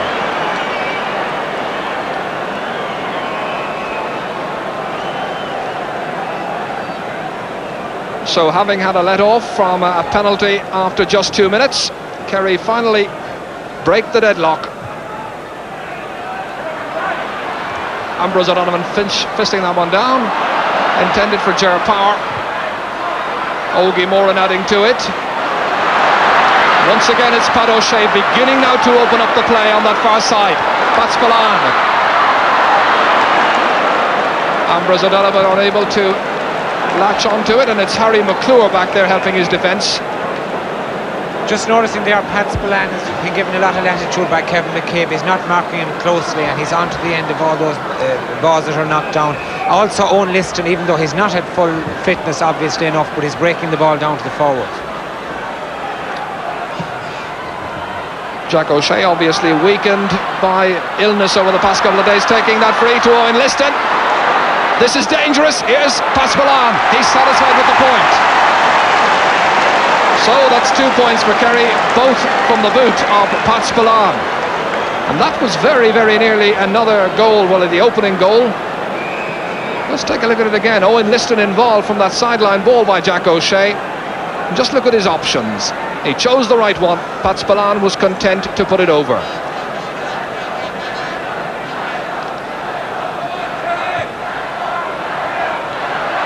And again, it's a determined Pat Spillane. Is this going to be another one of his finals? Ger Parr darting in between two defenders, winning the free, and the referee seems to reach for the notebook.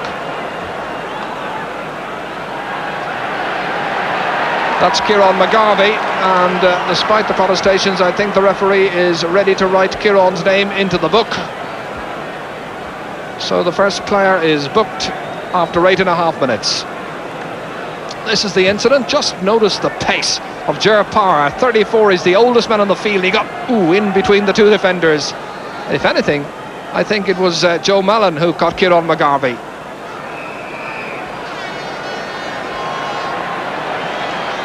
So Mikey Sheehy with Kerry leading by 2 points. Now leading by 3. The ever-accurate right boot of Mikey Sheehy, stretching the lead. So already ended, the warning signs are there for Tyrone, having got away scot-free, as it were, from the penalty. They now find themselves 3 points behind. Yes, and I must say that this Kerry team looks sharper and fitter than ever. Age certainly isn't taking its toll on today's performance. Ambrose O'Donovan. Already Ambrose's name has been mentioned numerous times, contributing handsomely in midfield. Paddy O'Shea up towards Owen Liston, fisted away by Kieran McGarvey, down to John Lynch. Tyrone still to score. This is Noel McGinn, barging his way through, the referee decides. Owen Liston quickly taking it. There was, well, the referee said, let's take it again. But the marking was very slack. Kerry showing all their old experience so far.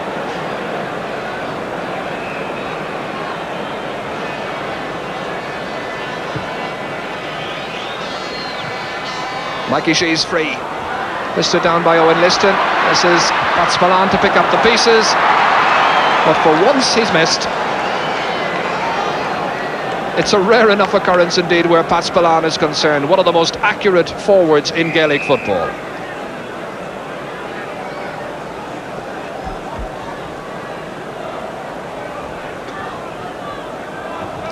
So 27-year-old Aidan Skelton booting it towards this wing, intended for Paddy Ball, and the referee or linesman says it's gone off Willie Marr.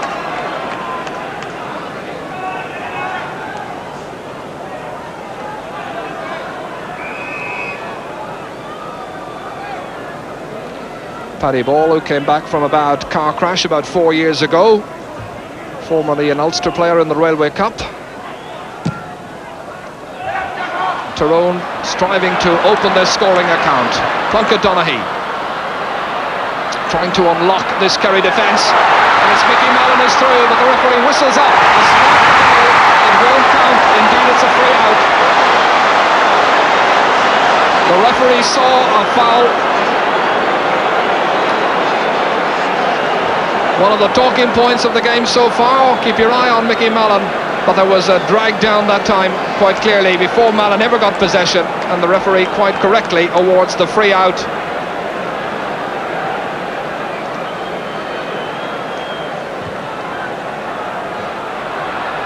Nice catch, Mickey McClure, the youngest player in today's final, blocked down by Ger Lynch.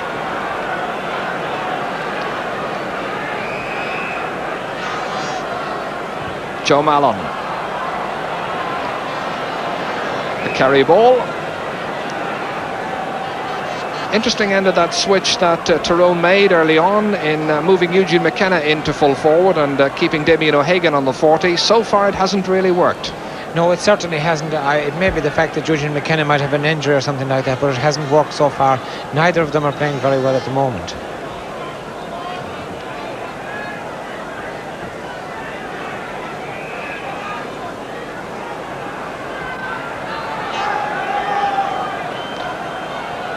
Mick Spillane. Good jump forward by Harry McClure to touch it down. It's Mickey McClure. Kevin McCabe, we haven't really seen him motoring on that right wing so far. He likes to attack. Mickey McClure. But Tyrone so badly needed a score to give them an injection of confidence. Plunkett Donaghy. This is Eugene McKenna trying to forage his way through. Eventually he gives the free. On 2 occasions the referee might have blown the whistle just before that.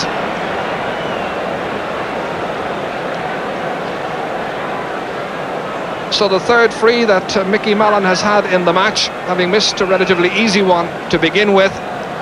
Can he finally give Tyrone a little bit of hope? It's a point.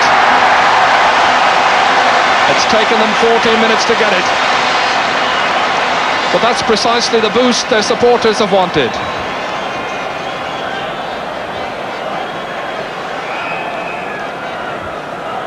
So now, will that score have a settling effect on the team?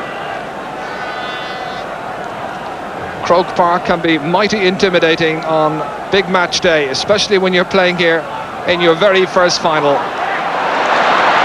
2 players going for the one ball, but it comes to Sean McNally. In towards Eugene McKenna. Was there a push on Sean Welch? The referee says play away. Tom Spillane to Pat Spillane, and just look where he is, yards from his own goal line. Amazing backup as always. Whenever Kerry are in trouble, there's always somebody there to help. Plunkett Donaghy down towards Damien O'Hagan. Nice catch! Looking for space. Kevin McCabe on this wing. It's wide.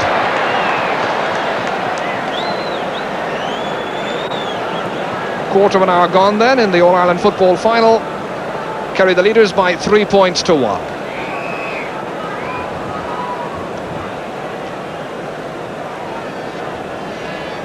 I think that Tyrone are kicking away chances at this stage that they can't afford to miss, really.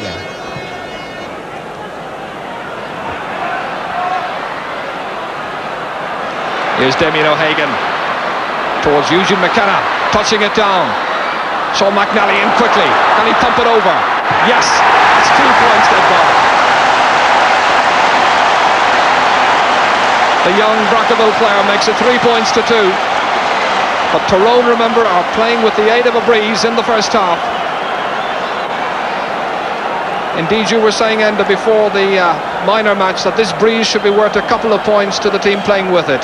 Yes, I think it is. It's pretty strong, and I would say it's worth 2 to 3 points anyway. Well, sometimes it can take a few minutes to begin to trust the breeze. That's Plunkett Donaghy. Flighting it down towards Eugene McKenna again. This time the referee blows the whistle. The advantage rule not applied. Podge Quinn felt he had scored a legitimate point, but the referee had whistled up the play. Certainly, Ger, I think the ploy of playing the high ball into Eugene McKenna is working now, because if he's not getting possession, he's being fouled. So it's working for Tyrone at this stage. So, just on the 20-metre line, a very favourable position for Mickey Mallon to shoot from. Can he now tie up the scores?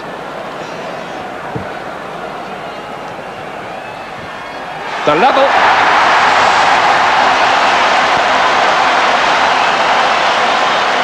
Greeted with wild applause up on Hill 16 from the ecstatic fans of Tyrone.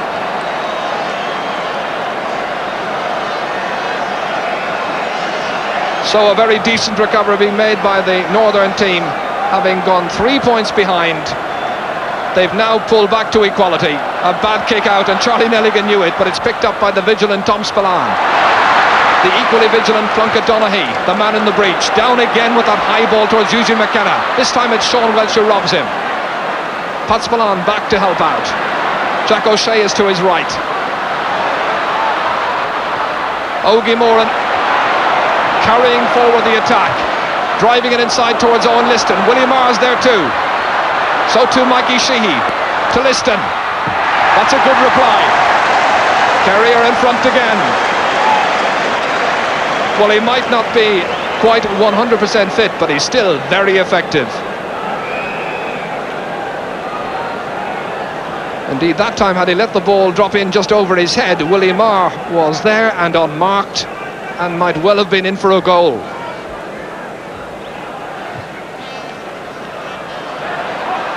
Good catch by Jack O'Shea, shaking off the effect of the virus. Pat Spillane, and again an enterprising run by Owen Liston, not quite at full gallop. William Marr, who likes to play left corner forward, and this time the referee says he was pushing Joey Mallon, and the Eden Dork man wins the free out. Ger Parr, one of 5 players hoping to win his 8th All-Ireland medal this afternoon. I think it's interesting to note there that Owen Liston is using his right foot all the time. He's not inclined to kick with his left at all. That's his injured foot, I presume. Taken by Willie Marr. Ambrose O'Donovan. Here's Ger Parr, as Kerry always try to play in triangles to the target man who likes to feed it back, but this time it doesn't quite come off. Ger Lynch up on Mickey McClure, but McClure gets there first. Damien O'Hagan, as that one is fisted away by Tom Spillane, gets it back from Jack O'Shea. The marking is a little loose from a Tyrone point of view, and here's Ger Parr, well, that's a good strong shoulder by Harry McClure, and eventually it's Joe Mallon who takes the ball away down towards the one-man attack, as it were. Eugene McKenna having quite a tussle with Sean Welsh. The referee allows an advantage. It's come to Damien O'Hagan. Can he round Mick Spillane? Kerry, remember, ahead by a point, 4-3. Sean Welsh towards Pat Spillane, but a loose pass. Harry McClure for Tyrone, really belting it, but there was simply nobody in a right corner forward position to keep it in play. I think that was a very good advantage allowed by the referee there, Ger, but Tyrone didn't take opportunity of it.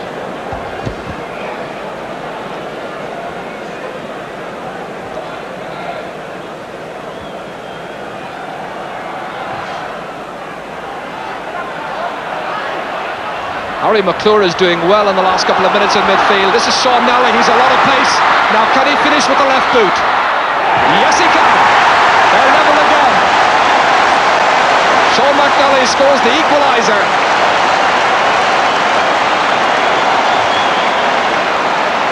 A brilliantly taken point.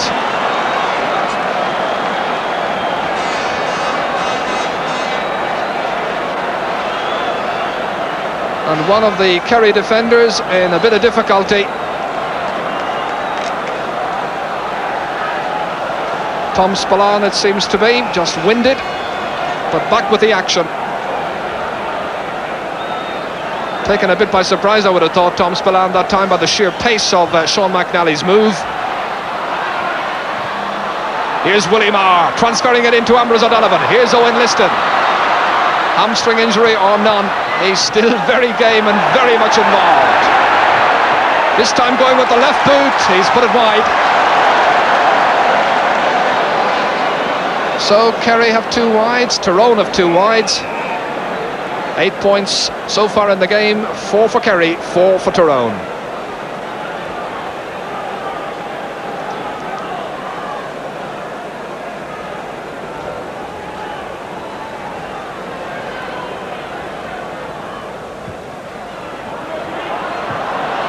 Ball. The last 15 minutes has been very good from a Tyrone point of view, as Damien O'Hagan boots into space. It's a difficult one for Ger Lynch to take, facing his own goal. But what a great defender he is. Here's Mick Spillane. Ambrose O'Donovan is under it, but not able to hold on to it. Kevin McCabe kicking rather wildly, and Eugene McKenna pleading inside, just on the fringe of the square. Why didn't you send it to me, Kevin?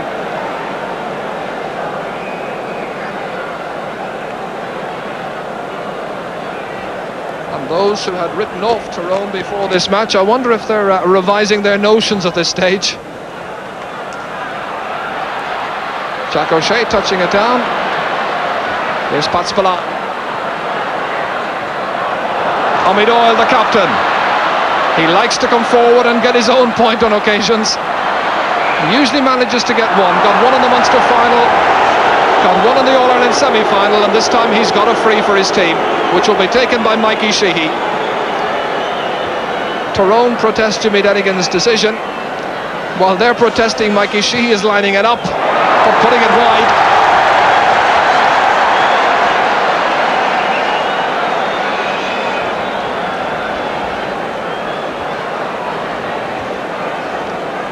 they seem quite relieved by that miss.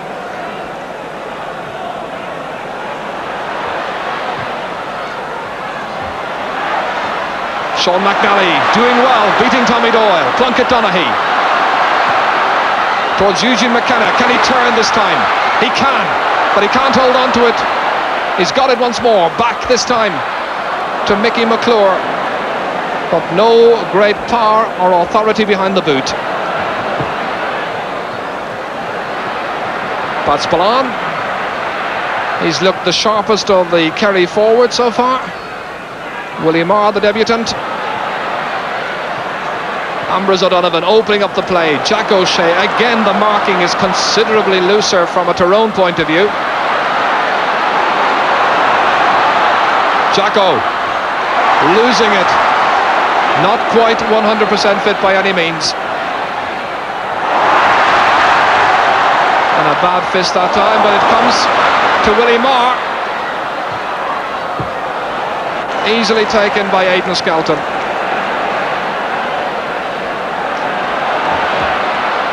This Tyrone defence, I think, growing in confidence in the last 10 minutes, getting the measure of Kerry.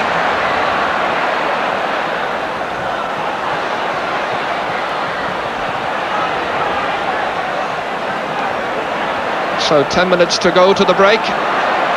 Still level in the All-Ireland football final, 4 points apiece. Pat Spillane, and he spells trouble for Tyrone every time he gets possession. A dangerous one, again taken nicely by Aidan Skelton.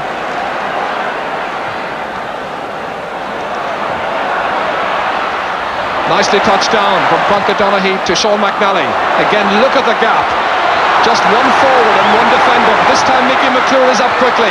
So too Pouch Quinn. McClure has got it. Trying to give his side the lead. Will it curl in? Well, Charlie Nelligan's got it, but the referee's whistle has gone for a foul on Mickey McClure. And so a chance for Tyrone to take the lead for the first time in the match.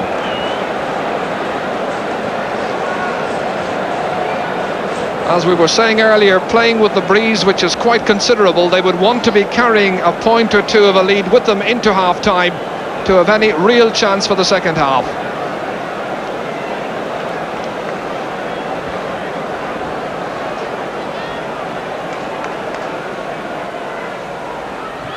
It's 5 points to 4 and Tyrone are in front.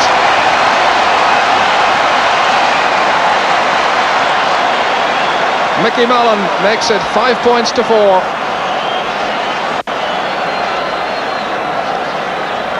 And look at that for delighted Tyrone supporters. It's a sight, I suppose, to delight just about anyone's heart. They say, of course, that there are 31 counties wishing Tyrone to win this.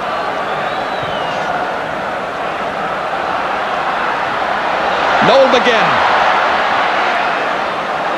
Kevin McCabe. Damien O'Hagan. They're attacking in droves this time, and they've got a 2-point lead. Damien O'Hagan, the Coal Island man, gets his name on the score sheet, and it's 6 points to 4. Well, that's quite a turnabout, because you'll remember at one stage that Kerry led by 3 points to 0. It's quite a recovery ender. Yeah, Tyrone are doing great at the moment. The Tyrone forwards have the beating of the Kerry backline. All they need to do is get enough possession. But the Tyrone backs are not marking when Kerry get possession. They're allowing them a lot of loose play in the forward line. You can't do that with Kerry. It could well be their downfall. They're rather loose marking in defence. They've got a free.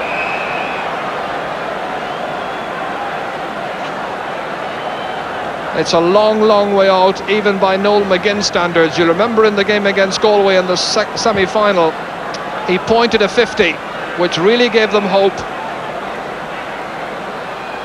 and led to the recovery eventually. In towards Eugene McKenna, fisting it down. But it's outside and wide, despite the best intentions of Mickey McClure to keep it in. But another very good, deep and penetrating ball that was by Noel McGinn.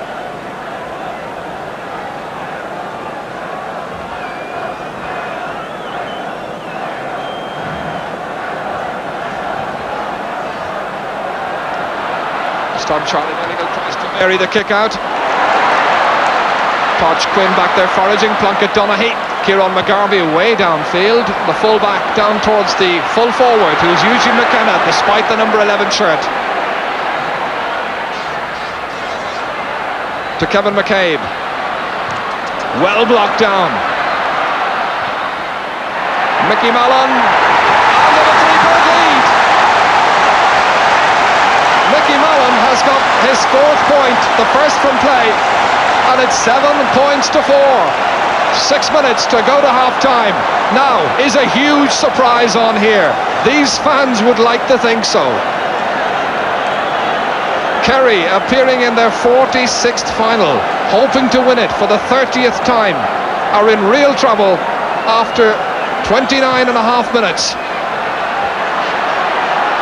But Tyrone, I'm sure, will be mindful of Kerry's semi-final against Meath, when in the space of about 2.5 minutes they scored 4 points just before half-time to really turn the match about. But it's Tyrone who are doing the attacking. Eugene McKenna hasn't scored so far. Eugene McKenna giving it to Mickey McClure. Has he got the range? No. Just outside. But their ratio of attacks so far leading to points is quite good. 7 points to show for the opening 30 minutes.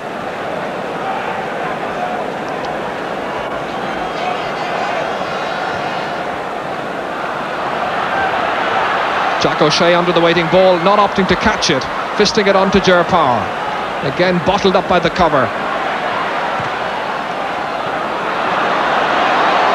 It's a wild kick away by Tom Spillane. Kerry rattled just at the moment. It's all Tyrone. This is the best spell in the match they've enjoyed so far. Plunkett Donaghy from 50 metres. Good deep kick, but again going wide. So 2 or 3 chances now going a-begging. An over-eagerness perhaps on Plunkett Donaghy's part that time to belt it from 50 metres when Eugene McKenna was waiting inside for it. Yes, I think that they might regret that in the second half, missing those chances. I noticed that Jack O'Shea, after a lot of movement early on, he's not moving so well now, not covering so much ground at the moment. Perhaps his sickness is telling at this stage. They were telling me in the dressing room just beforehand that they're not really expecting Jacko to last out the full 70 minutes. Here's Pat Spillane. Again, he looks for the bomber but doesn't find him. That's Joe Mallon. Joe playing at left cornerback, well, moving back across the right cornerback now as he marks Ger Power. So the anxious expression of Mick O'Dwyer, Joe Keohane and Tim Kennelly, his fellow selectors as well. Mick O'Dwyer has a fabulous record, of course, having played in 9 finals today, coaching Kerry for the 10th time in an All-Ireland senior football final in 13 years. Ogie Moran's underneath that, and he's got a free.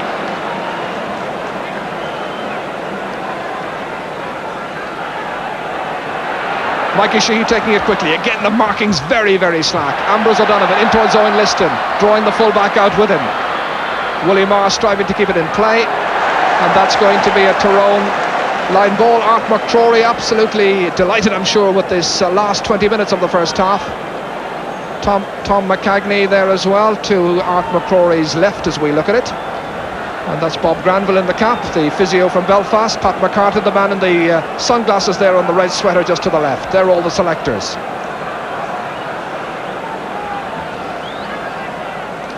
Two and a half minutes to go to half-time. 7 points to 4 the position. And it's Tyrone who lead. And I suppose most neutrals would have wished that Tyrone would get a good start. They didn't quite get the start they wanted, but they've certainly come back impressively in the latter period of this first half. Paddy Ball driving it down, fisted down by Damien O'Hagan. It's taken by Tommy Doyle, the Kerry captain, well and truly grounded. Tyrone not prepared to yield an inch, but in their over-anxiety on occasions committing fouls like that one there. There is, however, I think, and a temptation on Tyrone's part on occasions to overcommit themselves. They all seem to go racing for the one ball, and Kerry are so cute, you really can't do that because they have great vision and they pick out colleagues who are unmarked. I think it shows the commitment of Tyrone, but also it shows their lack of experience compared to Kerry's, yes.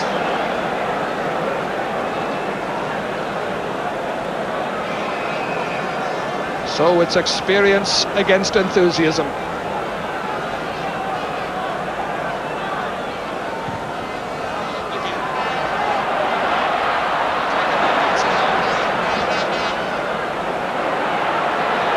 Back there foraging about 40 metres out, but he lets it behind to Kevin McCabe. Taken to the ground with the referee, allows an advantage. It doesn't come to Tyrone's use, however. Ogie Moran fouled in possession, 50 metres out from his own goal, with just a minute of normal time to go to the half-time whistle. And there were very few stoppages in the first half. So it looks at this stage, bar a Kerry goal, that Tyrone will be taking a lead with them to the dressing rooms.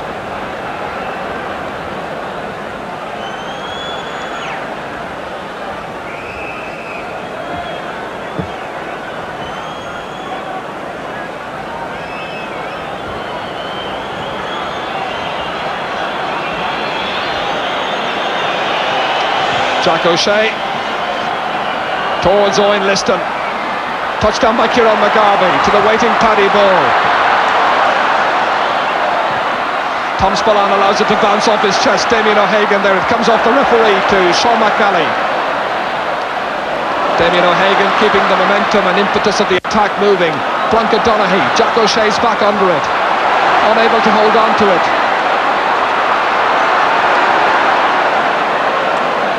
Tommy Doyle. The on-running Paulie O'Shea. The other cornerback, Mick Spillane, and look at that for very poor marking. Ogie Moran. But the referee blows for the half-time whistle. And what a first half it's been from a Tyrone point of view.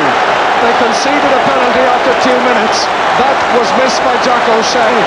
Kerry subsequently went into a 3-point lead, but Noel McGinn and his team, captained magnificently by Eugene McKenna, who's playing it full forward, have taken the initiative and they lead at half-time by 7 points to 4. Everything to play for, as they say, in the next 35 minutes. Yes, any notion that this was going to be a rout for Kerry now, well and truly dispelled. It's been an absolutely absorbing first half. It's going to be, I'm sure, an intriguing second half. Join us again for that right after this commercial break.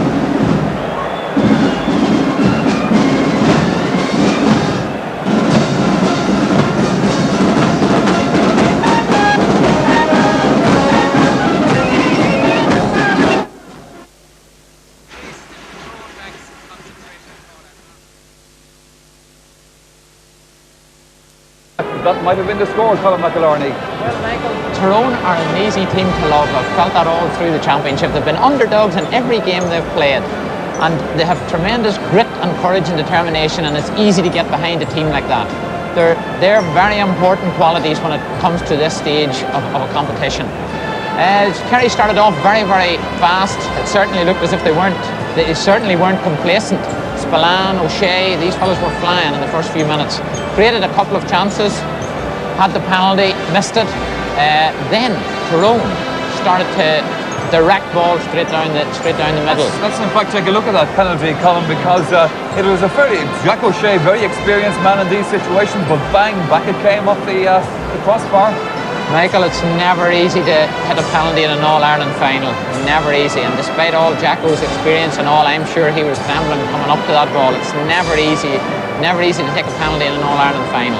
But so early in a game too. That's right. Judd Canning said in his commentary that the Tyrone supporters breathed a sigh of relief. I can tell you from John Ira, there were screams of relief almost from those supporters. It was a very, very important moment for Tyrone in this match, Brian Mullins, because if that penalty went in, along with the 3 points that Kerry had scored, it could have been all over before it began. The one thing that I noticed about him, I think it answers an awful lot of the questions.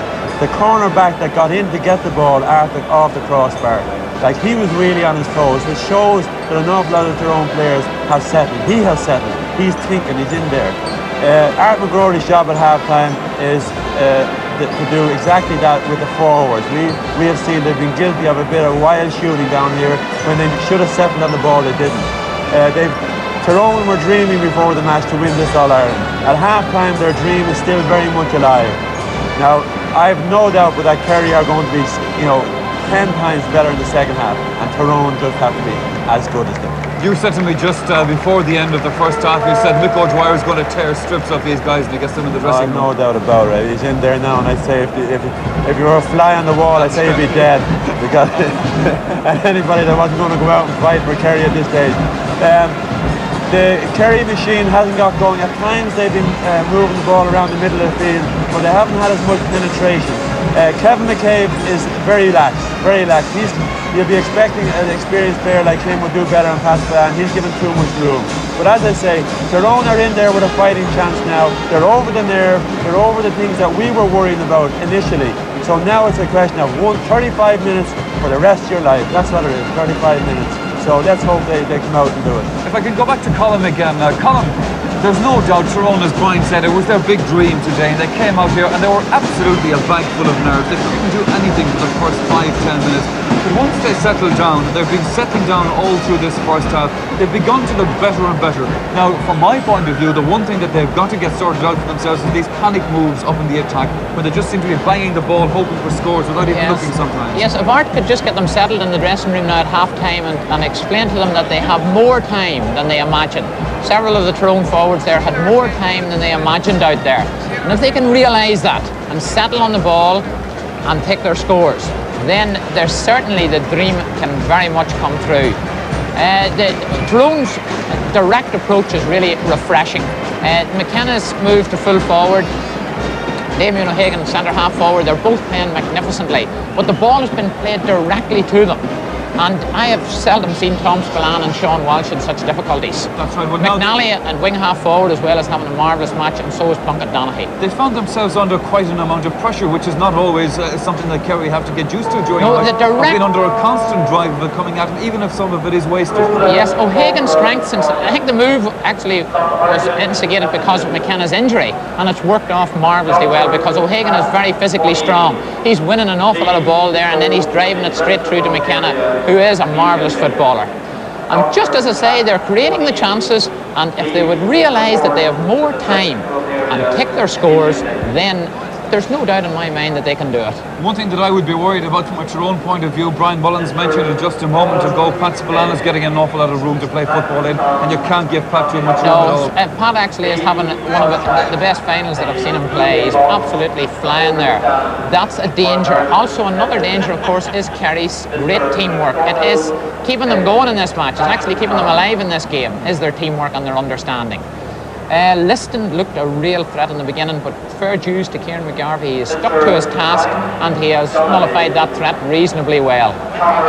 They all have it to do, but it's 35 minutes for glory now for Tyrone, and it'll be marvellous to see them do it. Let's quickly go back to Brian Mullins again. Brian, let's look at this game from a Kerry point of view. If you're a Kerry supporter now, I don't think you'd be too happy with the way the team was playing, especially up front, because they've missed an awful lot of chances, both frees and from play, and as much as Tyrone have wasted indeed. Yeah, they have. They've missed a lot of chances, but it's a question of seeing now what effect the wind is having. I mean, will it be a reverse that Kerry will be scoring freely and Tyrone will be having difficulty? The question that will only be answered in the second half. I think that the wind is going to have a big influence on it. But I also just like think last year, Brian, remember here in the All-Ireland final, Kerry and Dublin. Kerry ran away with the first half with the breeze, then Dublin came out and didn't get to run as far as Kerry, unfortunately, in the second half, but still piled on the scores. Yeah, well, it remains to be seen whether Kerry can monopolise the forward exchange in this half. But I mean, my way of looking at it, besides looking at it from a Kerry point of view, is that Tyrone are 3 points ahead. They have to keep it, you know. So then here come Tyrone back out onto the field again for the second half. Kerry to follow. Brian Mullins, a brief comment from you. Kerry or Tyrone, who's going to do it? I reckon Kerry are going to do it. I reckon they'll come out far more highly motivated in the second half.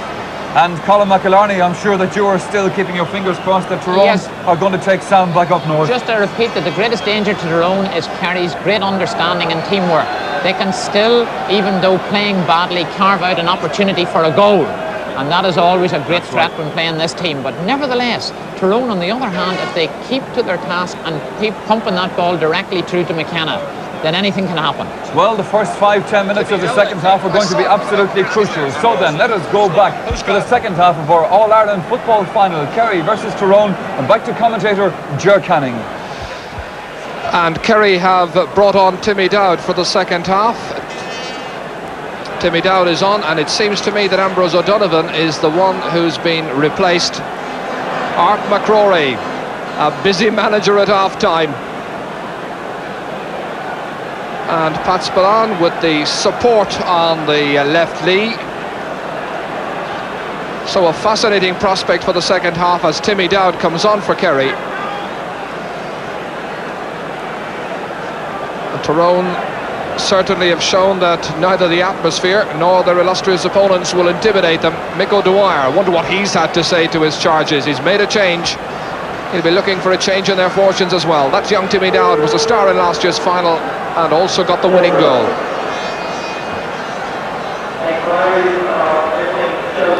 Jimmy Denigan, the first Cork man to referee the All-Ireland Senior Football Final for 74 years. And so, 35 minutes to resolve the issue. Will it be Kerry's 30th or Tyrone's very first title? 3 points between the sides, Tyrone the leaders.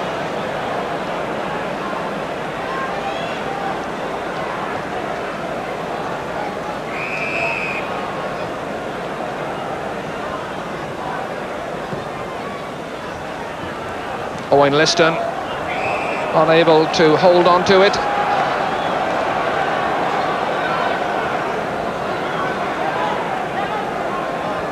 Kevin McCabe taking it quickly. Plunkett Donaghy wasn't expecting it. Again it's aimed towards Eugene McKenna, runs up to Damien O'Hagan. There's a goal here for Portsquin. Portsquin has scored after 45 seconds. What a way to start the second half. Just look at this again. The defence in total chaos. Damien O'Hagan must take a lot of the credit. The perfect layoff. And Portsquin's finishing was inch perfect. That's really brought the hill to life. So now, it's really been set up to the champions. Paddy Ball. That goal ender is bound to do an awful lot for their confidence. Certainly absolutely fantastic, and Kerry are going to have to call on all their experience and greatness if they're going to win today at this stage now. Owen Liston trying to reply with a score. Putting it wide. So, confirmation of the position, and what an intriguing match we've got in our hands now. Just 2 minutes into the second half.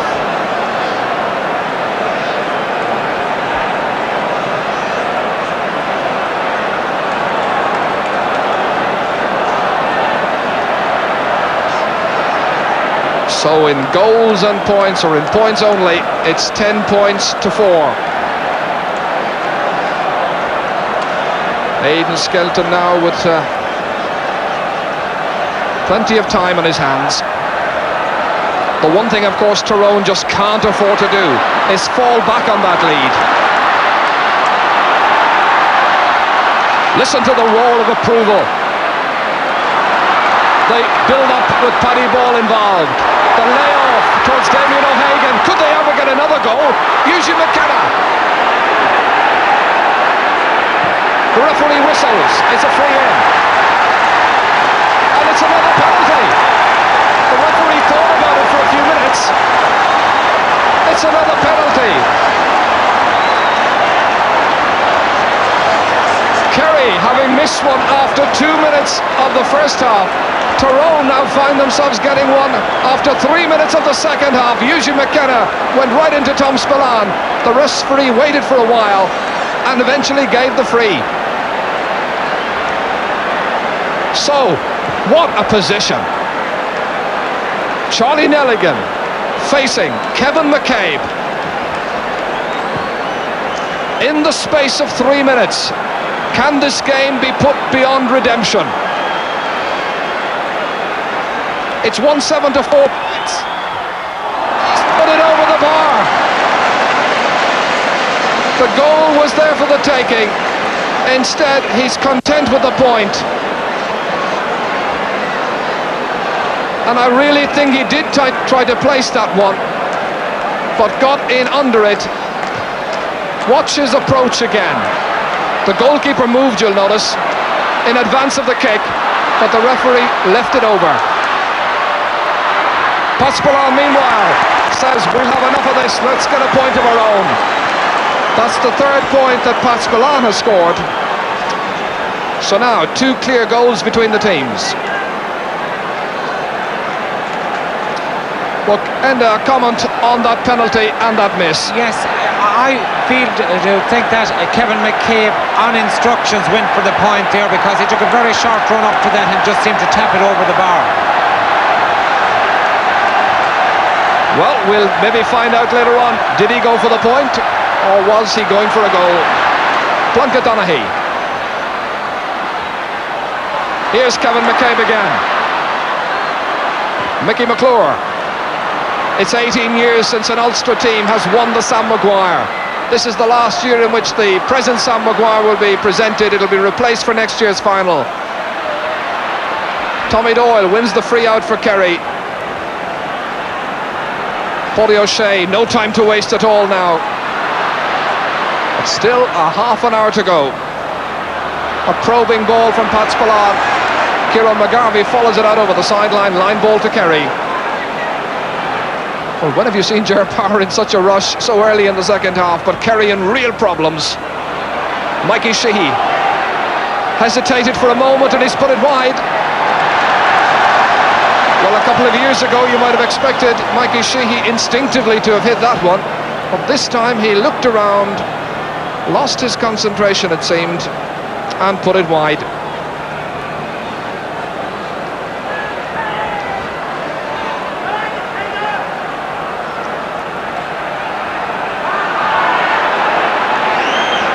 And the referee is going down to Aidan Skelton's goal. And he's taking his name for time wasting, quite correctly so. The ball likewise should have been inside the small square, and the referee still hasn't brought it back in. And it's still outside the small square. However, game continues. Harry McClure striving to hold on to it. This is Timmy Dow, the substitute introduced at half-time by Mick O'Dwyer. Off Owen Liston to Kevin McCabe for Tyrone. Struggling to hold on to it. Timmy Dowd again, up on his man. Ger Power, 1-8 to 5 points to score. Kerry behind. Paspalan! A goal! A goal by Paspalan! A brilliant goal and a brilliant reply. A goal and 3 points. Paspalan has now scored. A marvellous goal there, Ger. That shows Tyrone that they just can't afford to relax, because Paspalan was left loose there and he reaped the reward by scoring the goal. Now Tyrone are playing great, but in defence they're not concentrating, leaving men loose.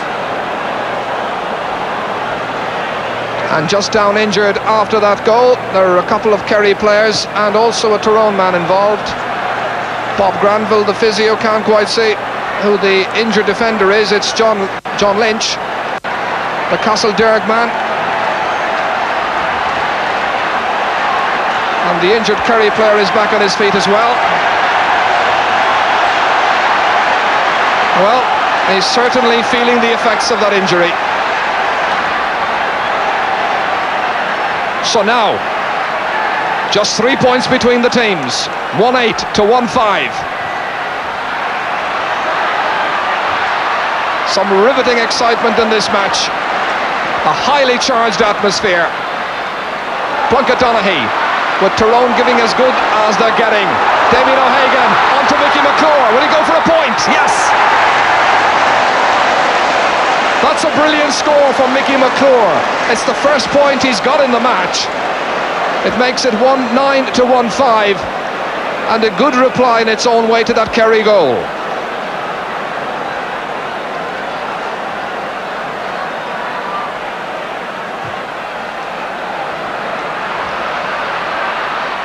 Jack O'Shea fisting it on, not quite the same old Jack O'Shea, but clearly troubled by a flu virus, as Tommy Doyle is pulled to the ground. Plunkett Donaghy and John Lynch, the two blondies.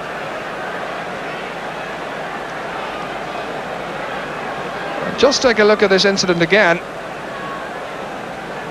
That was Mikey Sheehy and Sean McNally, the player who grounded Mikey Sheehy.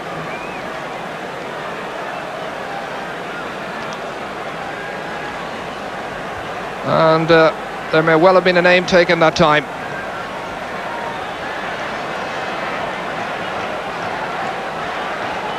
John Lynch looks badly injured, Chair, and at this stage I wonder, is it wise for Tyrone leaving a player like that on the field, because certainly he has lost a lot of his mobility. And the end result of all that is a Kerry free from the 50-metre line.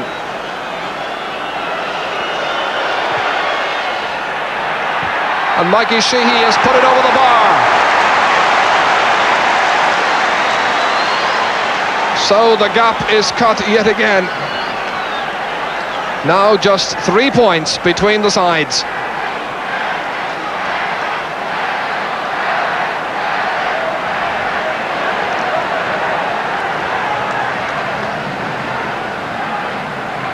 A crowd of 68,600 watching this contest. Bigger than the attendance for this year's hurling final a fortnight ago, and getting great value for money. Patspalan, no matter how fast he is, could never keep that one in. Timmy Dowd laid off the pass.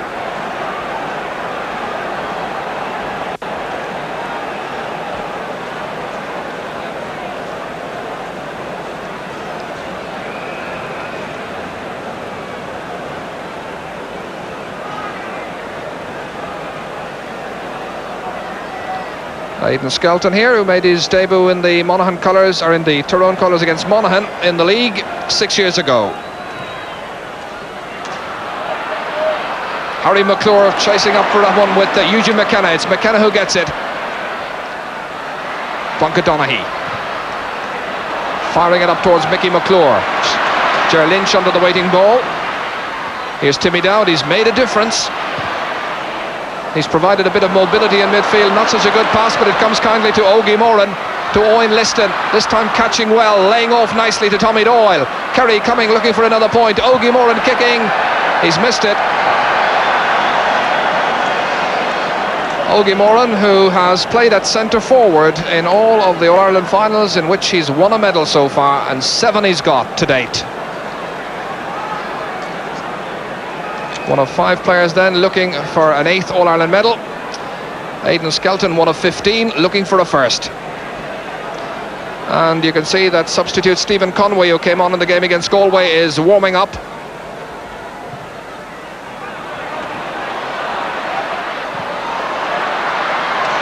Harry McClure, good shoulder. The layoff into space, giving Damien O'Hagan a lot of work to do. Tom Spillane had a very trying first half. To his brother Mick. A wild kick away over towards Tommy Doyle, who has difficulty controlling it. This is Timmy Dowd, however. Paulie O'Shea. Kerry still struggling to get into their familiar rhythm.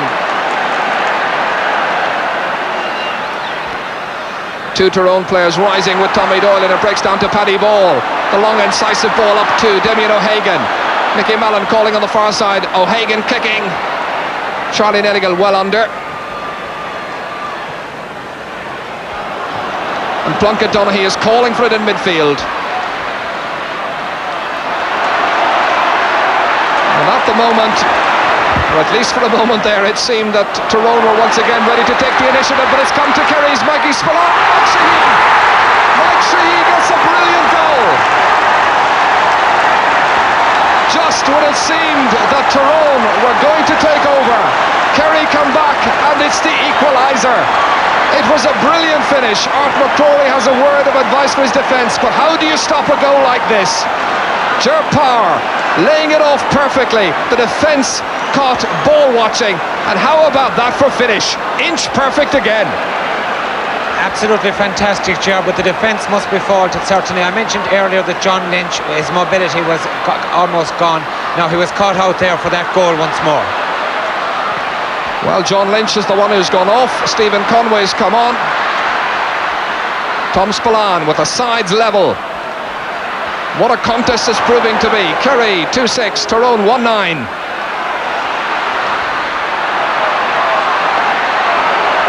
And a wild boot that time, connecting with the body of Damien O'Hagan. And the referee is calling back Sean Welch. So he becomes the first Kerry player to be booked in this All-Ireland final.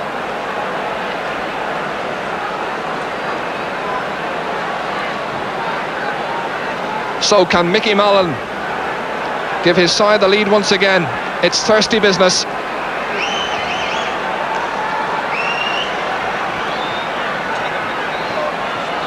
This from about 40 metres.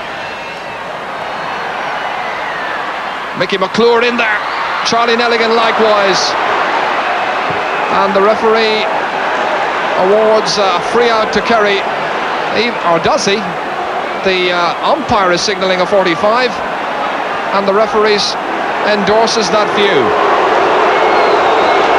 Well, the Kerry supporters didn't see it that way at all. They thought it was a foul on their goalkeeper.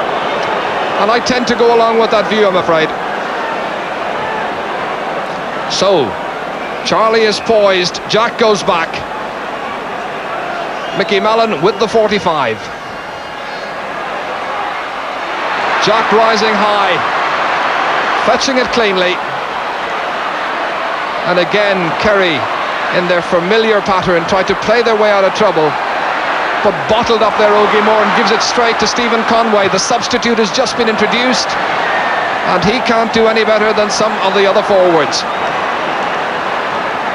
So, the position with 16 minutes gone in the second half. The sides are level. 12 points apiece in goals, 2-6 to 1-9.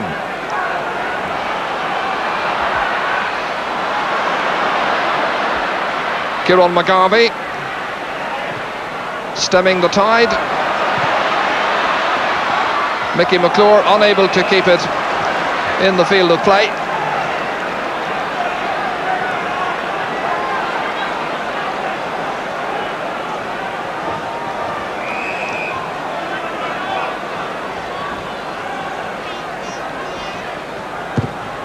And certainly it's turning out to be an All-Ireland final to remember. Some brilliant scores, some great passages of play, and Pat Spillane giving Kerry the lead again. They lead by a point. Pat has now scored a goal and 4 points of Kerry's total of 2 goals and 7. So 13 to 12 the position.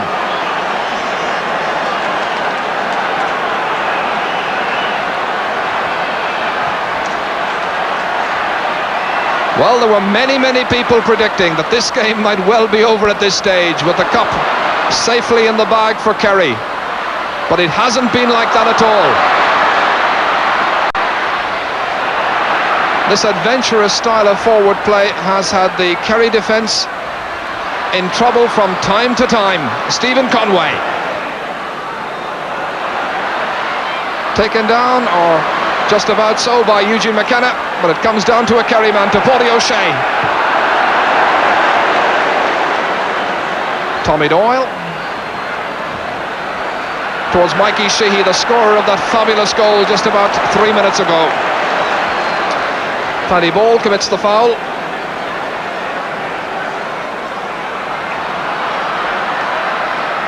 Here's Owen Liston.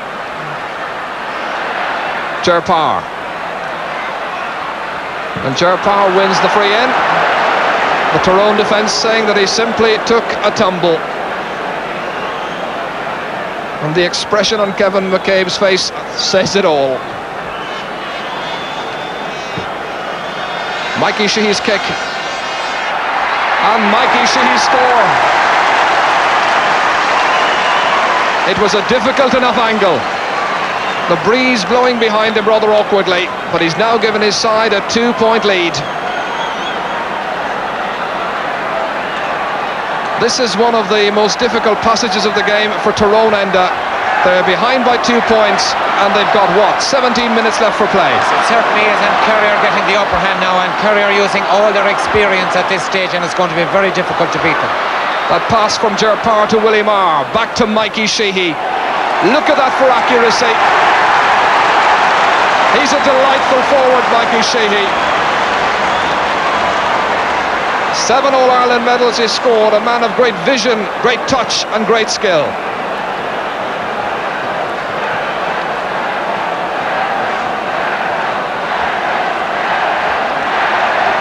So, is there a Tyrone response now? They badly need to get possession in midfield and set up a few forward attacks of their own. But it's all Kerry just at the moment as Harry McClure tries to break up that dominance. To Paddy Ball. The layoff to Damien O'Hagan. Intended for Padge Quinn, the Tyrone goal scorer.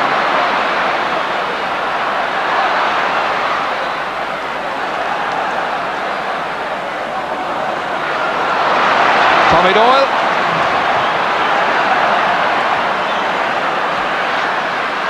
Pat Spillane able to take it down at the second attempt. Timmy Dowd, he's really buzzing in midfield, providing the promptings. Aidan Skelton with Mikey Sheehy coming in, and he left it behind, but Noel McGinn was alive to the dangers. Sean McNally. Bad kick into space, straight to a Kerry man, straight to Ger Lynch. Ger Parr, Pat Spillane. Really, it's just becoming all Kerry, but the finish letting down Pat Spillane. I'm sure questions will be asked afterwards, Enda, if Tyrone go on to lose this game. Should they really have gone for a goal with that penalty? If, as you say, Kevin McCabe went for a point instead, it might have killed off the game as a contest. Yeah, I certainly think so. I think it was much too early in the game to go for a point rather than go for a goal, that they needed all the scores they could get at that stage. Instead, Tyrone find themselves behind by 3. Sean Welsh now has time to come and collect and gather. Ger Lynch doing what he loves to do, attacking down that left flank. The layoff just about getting to Timmy Dowd. Back now to Jack O'Shea.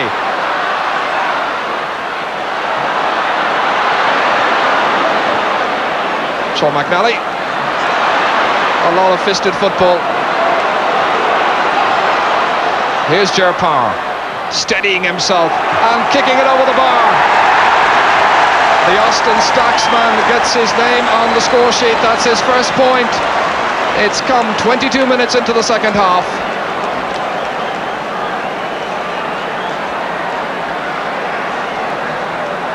So now, a goal and a point between the sides.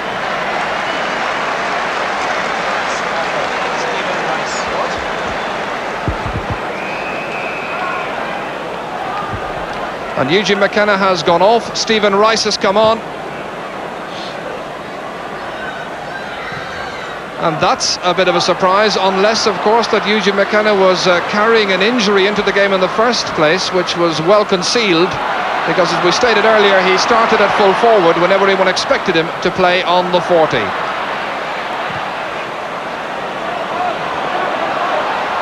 Ger Parr being held and swung around, it seems, but the referee, yes, the referee does blow the whistle at last.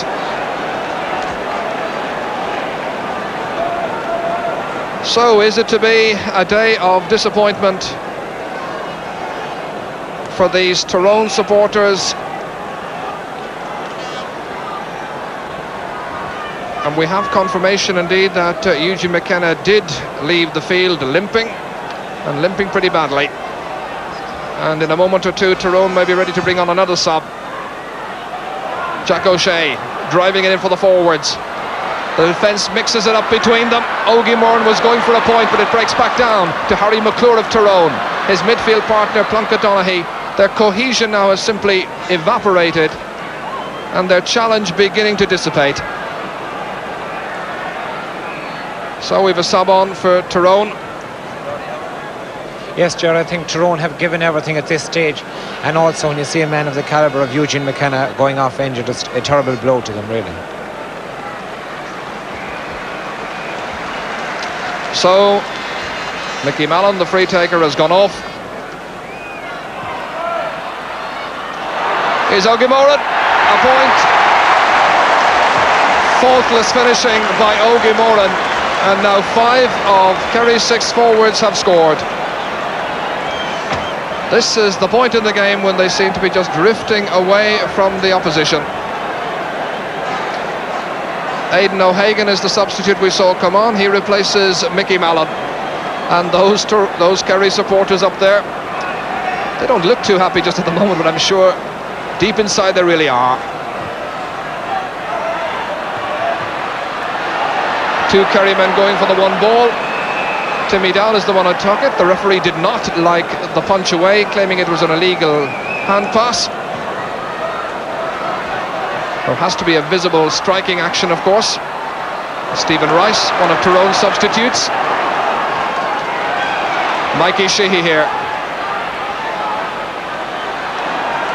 Gerpar.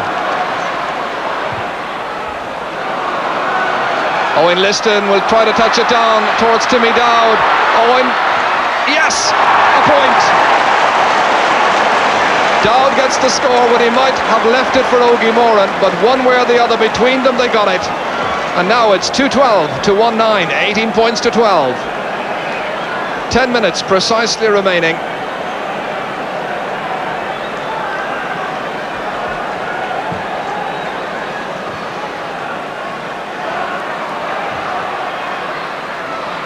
Plunkett Donaghy.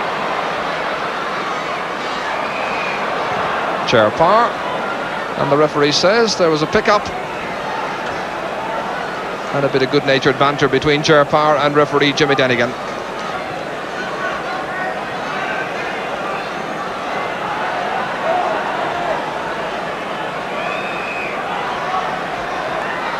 Plunkett Donaghy, the free taker, to Mickey McClure. Kevin McCabe down to Stephen Conway.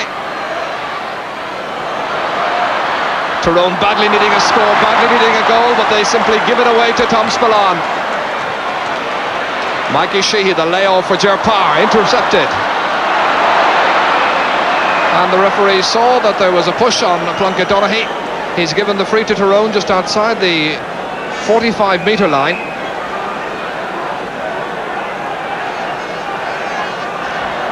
Well, Mickey Mallon may have gone off, but it's Joe Mallon, his older brother, who's taking the frees. Intended for Damien O'Hagan. Good catch by Pat Spillane, about 10 metres out from his own goal. Pat, a player who loves to play just about everywhere and get involved in the contest at all times. Sean McNally. In towards Podge Quinn. Breaks down to Stephen Rice. Looking for a goal as it thunders over. They get a point instead. It might very, very easily have been a goal. Stephen Rice then trying to rouse up his colleagues. 5 points now between them. Can they edge their way back into it? Just watch it again from that left-hand side of the square. It shaved the crossbar and over.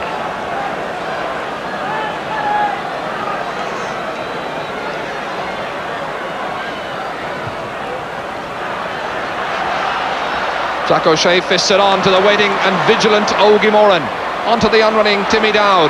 Shifts the shoulder and takes the point. This is a brilliant spell of Kerry football. That's 2 points now that Timmy Dowd has scored in the second half since coming on as a sub. And it certainly restores their 6-point lead again.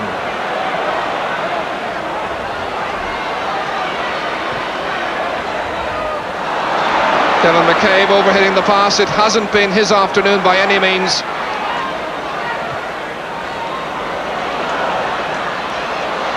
Fairly elaborate jump that time by Plunkett Donaghy. Damien O'Hagan, who's foraged bravely. On occasions he's lacked support, however. Joe Mallon thundering off Jack O'Shea. Away by Willie Marr, but back straight to the man in midfield, Plunkett Donaghy. 6 points between the teams, remember. Pat Spillane. Kicking it out to Willie Marr, the only one of the forwards who hasn't got his name on the score sheet so far. Ogie Moran once again with vision opens up the play on his left side. Timmy Dowd gets an advantage. Mikey Sheehy dodging round two defenders. Lovely balance, brilliant skill and control. Ogie Moran. Now can Owen Liston finish off what has been a perfect move? He can. That's a superb score. A superb score because of a brilliant build-up. There were about 7 players involved in the move, and Liston is the one who gets the credit for the point at the end. You may have seen that time, even as Owen Liston walked away, Kieran McGarvey had a little smile on the face, a smile of resignation, I think, at this stage, with only 6 minutes to go. Stephen Conway. Let's not write off Tyrone just yet. Plunkett Donaghy tenaciously carrying it forward, but an ambitious hand pass with 3 Kerry players between himself and Kevin McCabe.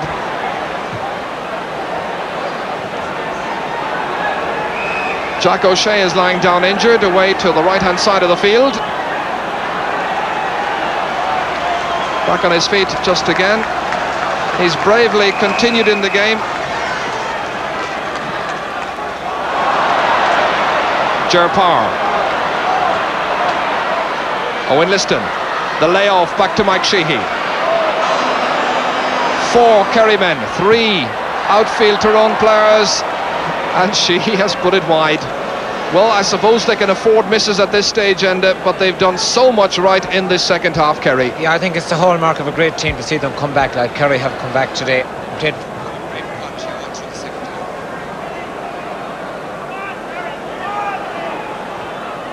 Ball. Plunkett Donaghy. Well, Plunkett Donaghy at this stage beginning to run out of steam. But for all that, let's not take it away from Tyrone for the best part of 50 minutes, I suppose, in this contest. They were very much in there with a shout. Mikey Sheehy a little angry with himself as that one goes wide of the post yet again. But I think he'll be remembered, and he'll remember this contest for that splendid second half goal that he scored.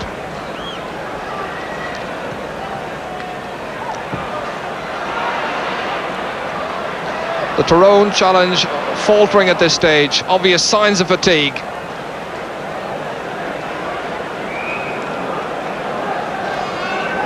So, a look of resignation on Art McRory's face. But let's give him credit for taking his team through to the very first All-Ireland final. It's a team I think we'll see back in Croke Park in finals again. Joe Mallon, who stayed forward as an attacking player.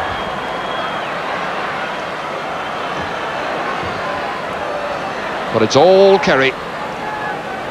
And all the fans of Kerry and Tyrone at this stage can do, certainly the Tyrone fans can do, is simply sit back and admire it.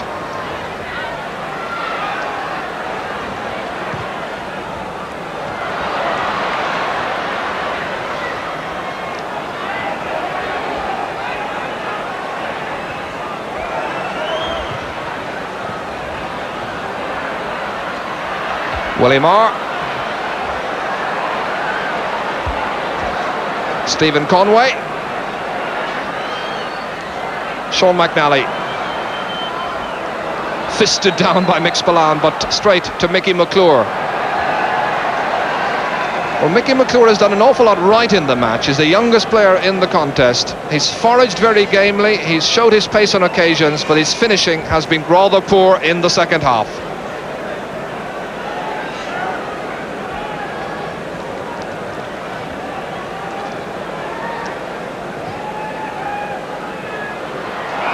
Kieran McGarvey, and Kieran commits a push on the back of Owen Liston. Mick O'Dwyer on his feet, as always in contests of this nature, and I think he's a very pleased and a very, very happy manager. A team that had been written off after the Munster final in spite of beating Cork. They came back so brilliantly against Meath, and in this second half in particular, they've done an awful lot right. Tommy Doyle was celebrating the referee's whistle that time. The referee was blowing for a free out. Tommy had his arms in the air ready to collect the cup already. He'll have to wait another minute and a half for that.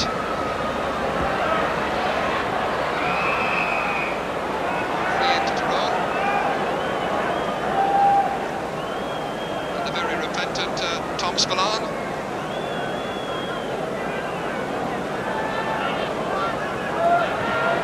Stephen Conway taking the free quickly over towards Joe Mallon.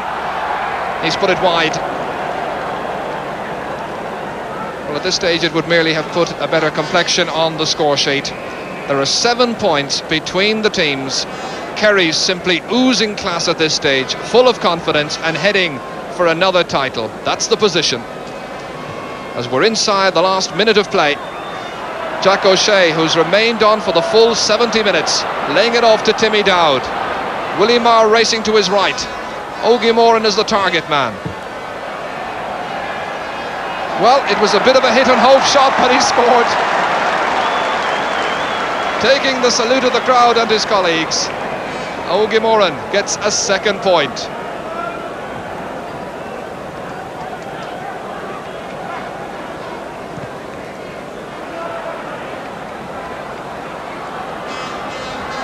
Stephen Rice.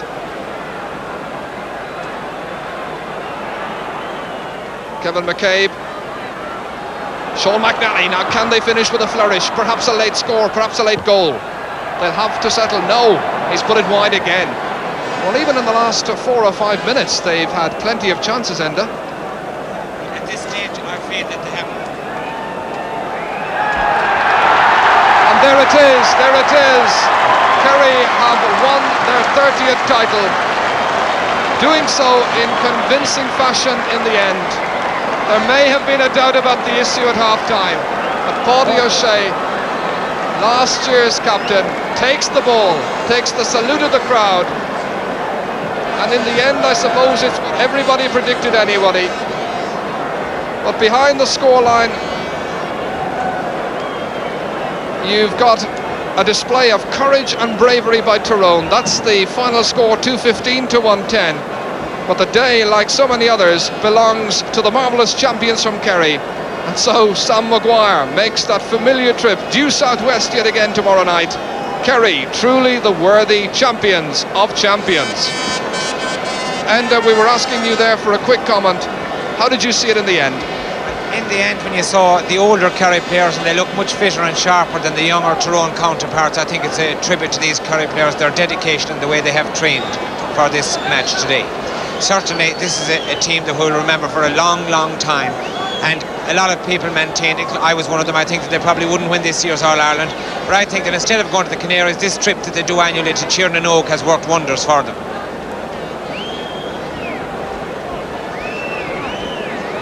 So, great scenes then at the end of the match, but it has to be said, Tyrone supporters absolutely stunned and shattered, and there wasn't even a decent round of applause when the final whistle was blown, as Tyrone looked at a performance in the second half and saw an All-Ireland title perhaps snatched out of their grasp, again turning around so dramatically and so cruelly for them.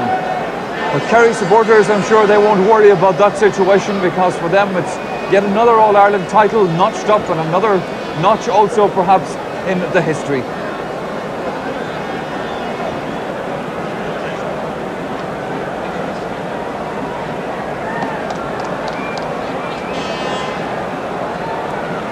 A few scenes then down on the field as Tommy Doyle eventually merges out of the pack, the Kerry captain, and he will be dragged, pulled or beat his way to the presentation area now, where he will collect the Sam Maguire, this present Sam Maguire, for the very last time, because after Sam is raised aloft here in a few minutes, it will then be replaced by a new Sam, by a new trophy, which will be pretty much on the same lines as the old one, and will still be the Sam Maguire, if not exactly the same cup.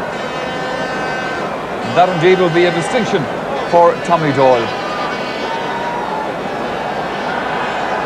Ger Power looking content, I think, after another marvellous performance by himself and by Kerry. And Brian Mullins, if I can bring you into the conversation at this stage. At half-time, we look forward to a tremendous second half. The first 5 minutes of it certainly gave us almost everything in one go. But then suddenly things went to go dramatically wrong for Tyrone. Yeah, well, as I said at half-time, I thought Tyrone were even going to have to play better in the second half than they did in the first half. So I feel that Tyrone got the start they needed. They got a goal and they got a penalty, and it's debatable whether Kevin was going for a point or not. But I think it was their backs that let them down then. They let Kerry in for two very soft goals.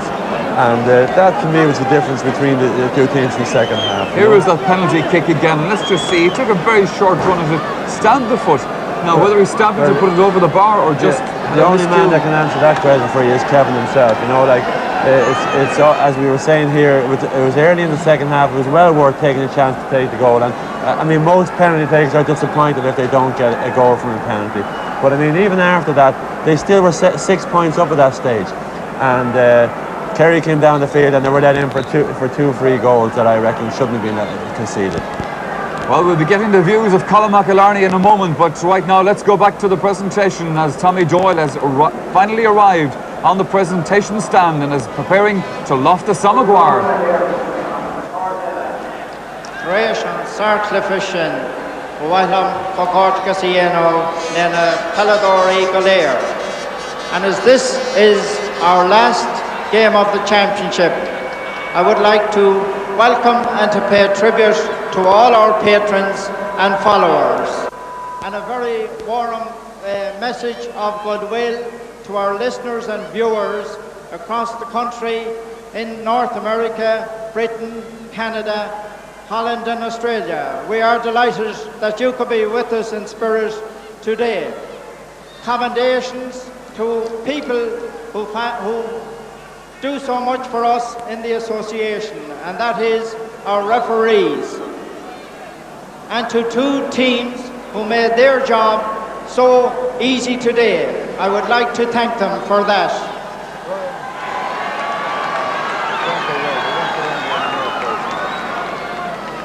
I would like you at this time to join in tribute with me to a team who on their first visit to an All-Ireland final, the first time playing here, they gave us such an excellent game.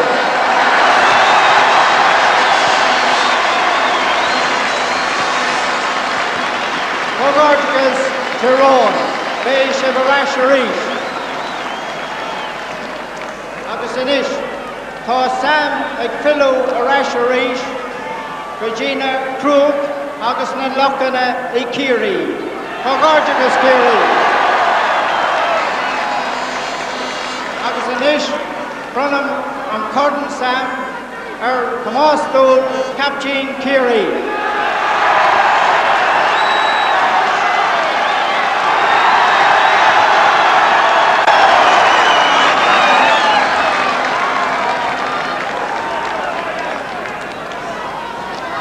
Uachtarán, Bíniúsla, Tána Ahasamsa, an Cornshaw Glacka, our son from Kerry. Mr. President, ladies and gentlemen, it is indeed a great honour for me to be up here to accept this cup on behalf of this great team that I am so proud to be a part of.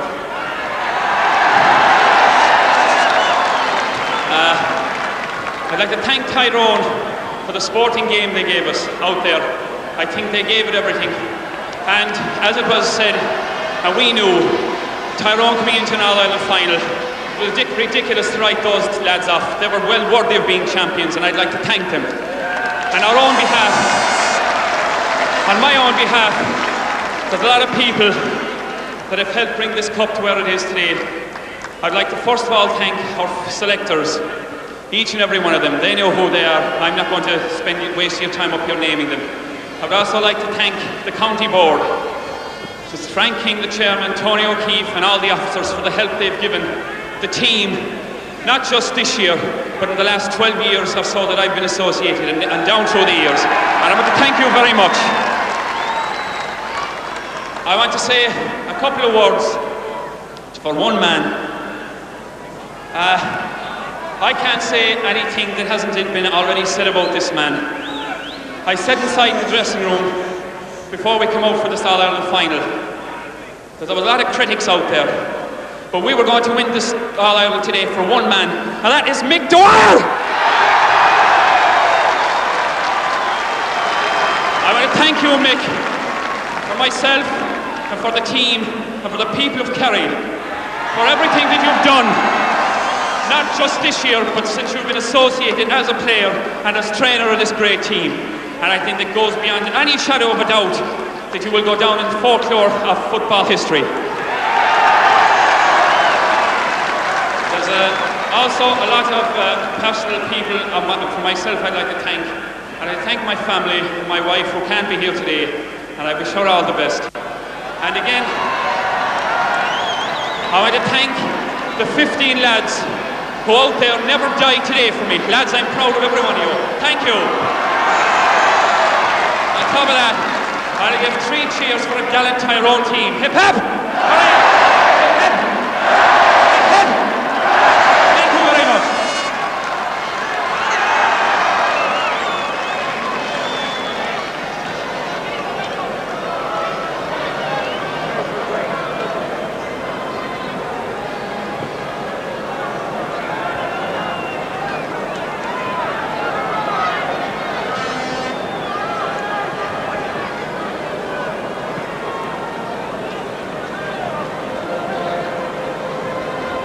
So two happy Kerry men there, many happy Kerry men, Paddy O'Shea and last year's captain of the Kerry and Tommy Doyle, this year's captain, as he makes his way down as the Artane Boys band break into the Rose of Tralee. And a happy man there indeed, Mick O'Dwyer. He's been here many days, but I'm sure each one he savours just as much as the last.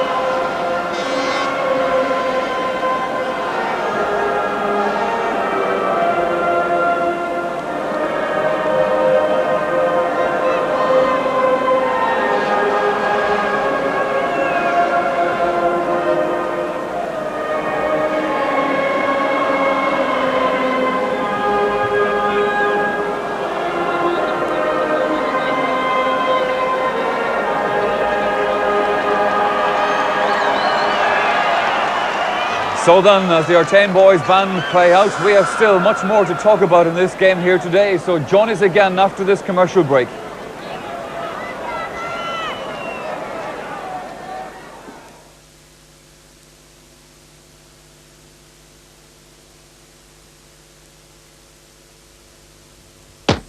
This week in Sports Week, read the inside track on the boom in British athletics.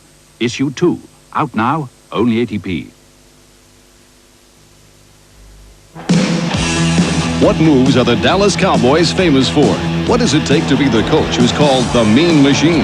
Authorized by the NFL, American Football is a new publication in 18 weekly parts that highlights the teams that play in the conferences and what to expect from their star players. It shows the different plays quarterbacks can make, explains how the rules were created, and the preparation needed to survive the most dangerous team sport in the world. If you'd like to get more out of each game, get American Football and be ready for the first down.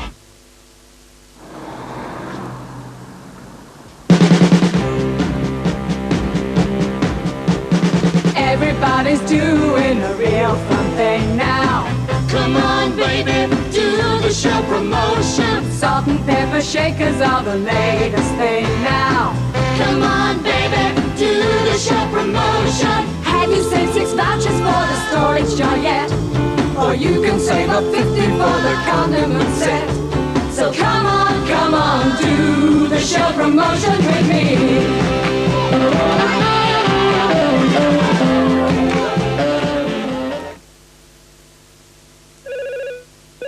All right. How do I get a decent pension if I'm not in a company pension scheme? So, I can get a pension income and a tax-free lump sum as well. But how do I get the best deal? I see. Some give lower returns, average returns, and Norwich Union does better still. Pauline, I think we're better off the Norwich way. This, that, A brand new hat. is Hers, slip snap. visibly amazing, even double glazing. High technology. Good psychology. That help you do it yourself bank. Chocolate eggs. Nest eggs. A pan to fry your ham and eggs. Candles on the birthday cake. Expectations, happy celebrations. Farming things. Charming things. But just about anything Northern Bank. Mum. Dad, son. Daughter. Overseas, underwater. A flipping good bank, a dripping good bank. Save for a rainy day bank. A thriving bank, a driving bank. Very substantial, everything financial. Nifty, thrifty. Nifty quick 50. Very convenient bank. It's altogether better at the Northern.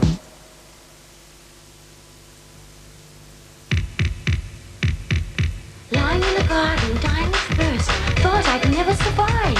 Till the word got round about a cool fruit drink called Britvic 55. 55% pure orange juice with a tingle and a sparkle on top. Fruity, long, refreshing. I taste fruity to the very last Oh, drop. it's burning hot in the garden, but I'm starting to revive. With a sparkle and a tingle from a cool fruit drink called Britvic 55. Ah, how's the chef doing? The steaks are on the barbecue, the salad's made, everything is perfect. I don't believe it. I'll mix some Nescafe. I don't believe it. Think of that special Nescafe blend and roast, that richer, smoother taste. Coffee's ready. I don't believe there's a better tasting coffee. I love it when it's pouring.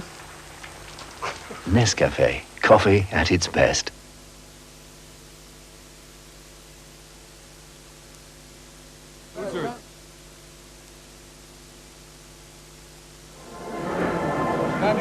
Michael, I know that. I'll have to tell you. All right. That'll be right. Hello, you're welcome back again. As you join us, the Artane boys band play when the Saints go marching in. I'm sure an awful lot of these Kerry players will soon be canonised. A great day again for Kerry, but of course, let's not forget a shattering blow for Tyrone in their first ever appearance in an All-Ireland final. When things looked like they were going so well, eventually it was to be a day of disappointment for them. John Saunders got the views of some of the Tyrone players as they came off the pitch. First in Kieran McCabe. Kevin McCabe, in the immediate aftermath of this match, you must be bitterly disappointed. You really had it at one stage. Very disappointed. Like we had 6-point lead and just made a few defensive errors and let them back into it, and they just got stronger and stronger.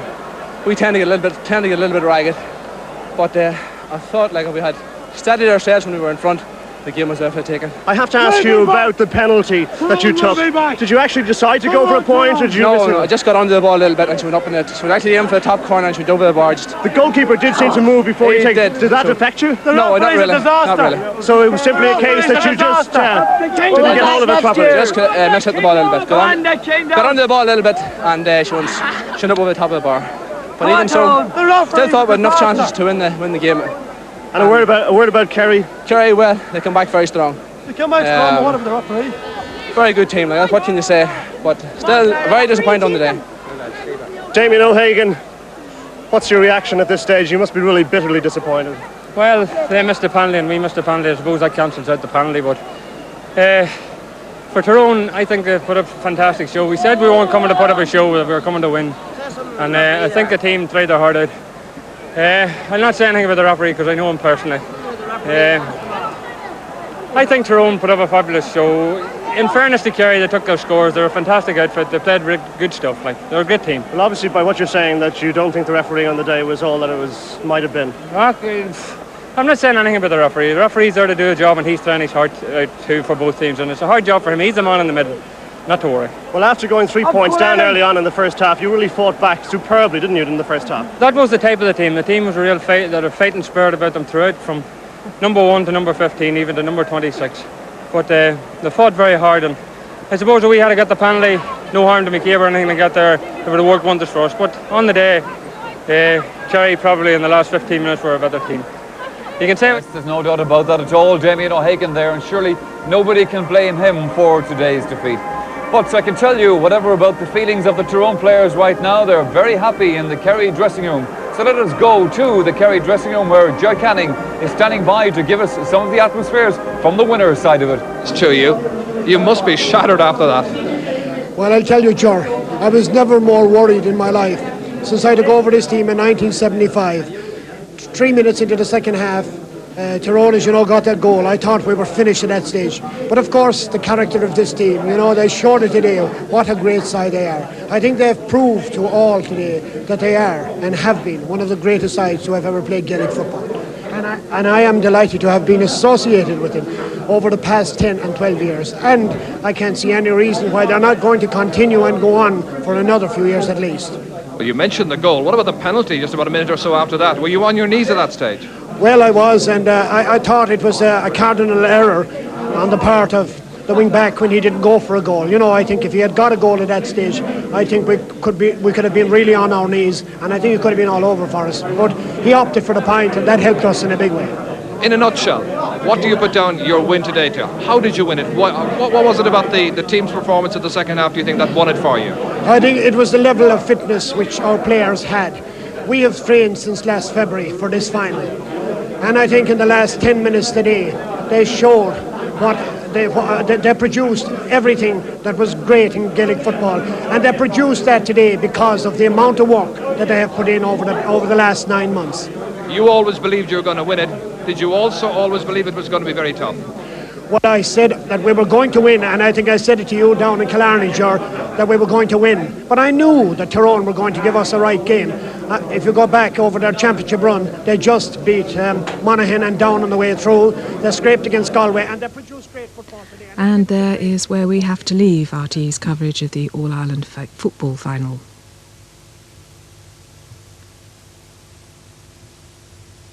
The football comes American style at 6 o'clock when Frank Gifford and John Smith present highlights from the best of the NFL action this week. Lads didn't put the head down, we kept going, and I think that's what Kerry football is all about. Prior to that, you were having your troubles, I thought, with Sean McNally. Yes, he got 2 good scores off me, in fairness. But I think our whole defence as a whole in the second half tightened up, and we got the ball into the boys inside, and fair play, we didn't bow the heads, so we kept going, you know.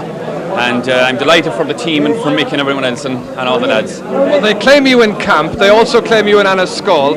As far as I know, you're the first Annaskall man to captain a winning side, I think, since Paddy Kennedy in 1946. Now, they named the pitch after him. Will they build a grandstand after Tommy Doyle? I don't know, sure. I'll just be delighted to go down there on Tuesday night with the help of God. And I'd just like to thank all the people of Annaskall, my own people in camp, for all the, you know, they're great people, and all West Kerry. And I think I left one person out there when I was talking up in the stadium there today. That was our physiotherapist, Claire Edwards. Claire, in fairness to her, she's got got the team out in the field there a lot of times when a lot of us were injured, and I'd like to thank her as well. And as I said, I'd just like to thank all the lads. I'm delighted for the whole team. Come here you are, you're the captain of a winning team. Your wife's in hospital, awaiting your first child. What do you want to say to her right now? I'd just like to tell her, wish her all the best, and we'll be down tomorrow night to see her with the help of God, and I'll be on to her soon. And if it's a boy, you're calling him Sam? I don't know about that, sure. That's be up to her, I'd say. Well done, Tommy Doyle. Paddy. Let's have a word with Paddy O'Shea. Paddy, did you enjoy it? I did indeed. It was a great occasion today. Big change from beating Dublin. And I think, in fairness, there's an awful lot of credit due to the Tyrone side. Maybe things would have worked otherwise if they had scored a penalty. I think it was a very vital kick today. And the very fact that they didn't put it away, it let us off the hook, and we came back and we got a few good quick scores. I think that was the turning point of the game. Now, you were captain last year. This time, did you find a bit of the pressure off you because you could relax and concentrate on your own game? Oh, indeed I did. Yeah, I thought this year, you know, you were just more concerned about your own game and just hang in there and try and do your best, you know. Paddy O'Shea, enjoy your success. Well done. Congratulations to you. We're going to go across here and talk to Jack O'Shea. Jack, marvellous game. First of all, I must ask you about the virus. Did it affect your play, do you think? Well, George, this morning when I left the hotel, I felt very, very weak at the hotel. And just before we left, we were having a cup of tea, and Mick Dwyer asked me how was I feeling. And I said at the moment I'm feeling very warm, I had a bit of a temperature, you know. And I left the hotel a bit worried myself that I wouldn't be playing. But I think the rest of the fellas thought I would get in there, you know. And they said it's take a tough bug to keep me down. So by the time I got to Croke Park and sat down, saw a bit of the minor match, I had cooled down quite considerably at that stage. And when I got into the dressing room, the fever, this thing that comes over you when you get to an All-Ireland final. And I felt when I got out onto the field, and I got the first few balls handy enough, and then I had the penalty kick. I thought I hit it well, you know. I think I beat the goalkeeper and it came off the crossbar, but I got a bit of confidence early on, and from there on the ball started falling for me, and I played on, you know. Now, you were no sooner out in the field than you were thrust into the position of having to take a penalty, which you missed. Yeah, I don't think I missed it, John. I think the woodwork wasn't kind to me. I thought I struck it very well.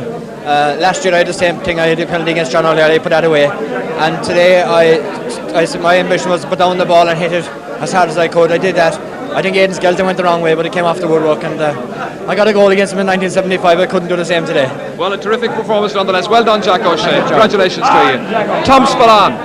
Tom, what a battle you had there at times with Damien O'Hagan. Now, you ended up marking Damien as opposed to Eugene McKenna. That's right, yeah. Damien came on me about after 10 minutes of the first half.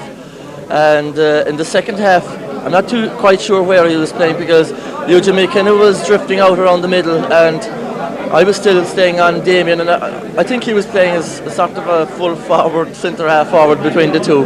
So it suited me grand.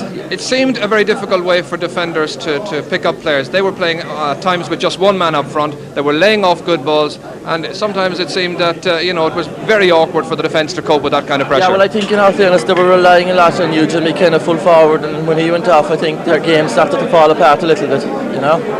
Tom, you enjoy your success. Well done. Congratulations to you. We're going to turn across here to Sean Welsh first of all. Sean, full-back. I thought in the opening 20 minutes there it was very tough for you at times. It was, yeah, because with Damien O'Hagan switched out to the 40. I mean, Eugene McKenna, we know we played against him in Sigerson, and he's a great player. I played on him once before, and he's a great man under a high ball. So I had my hands full with him, and he's exceptional in the air.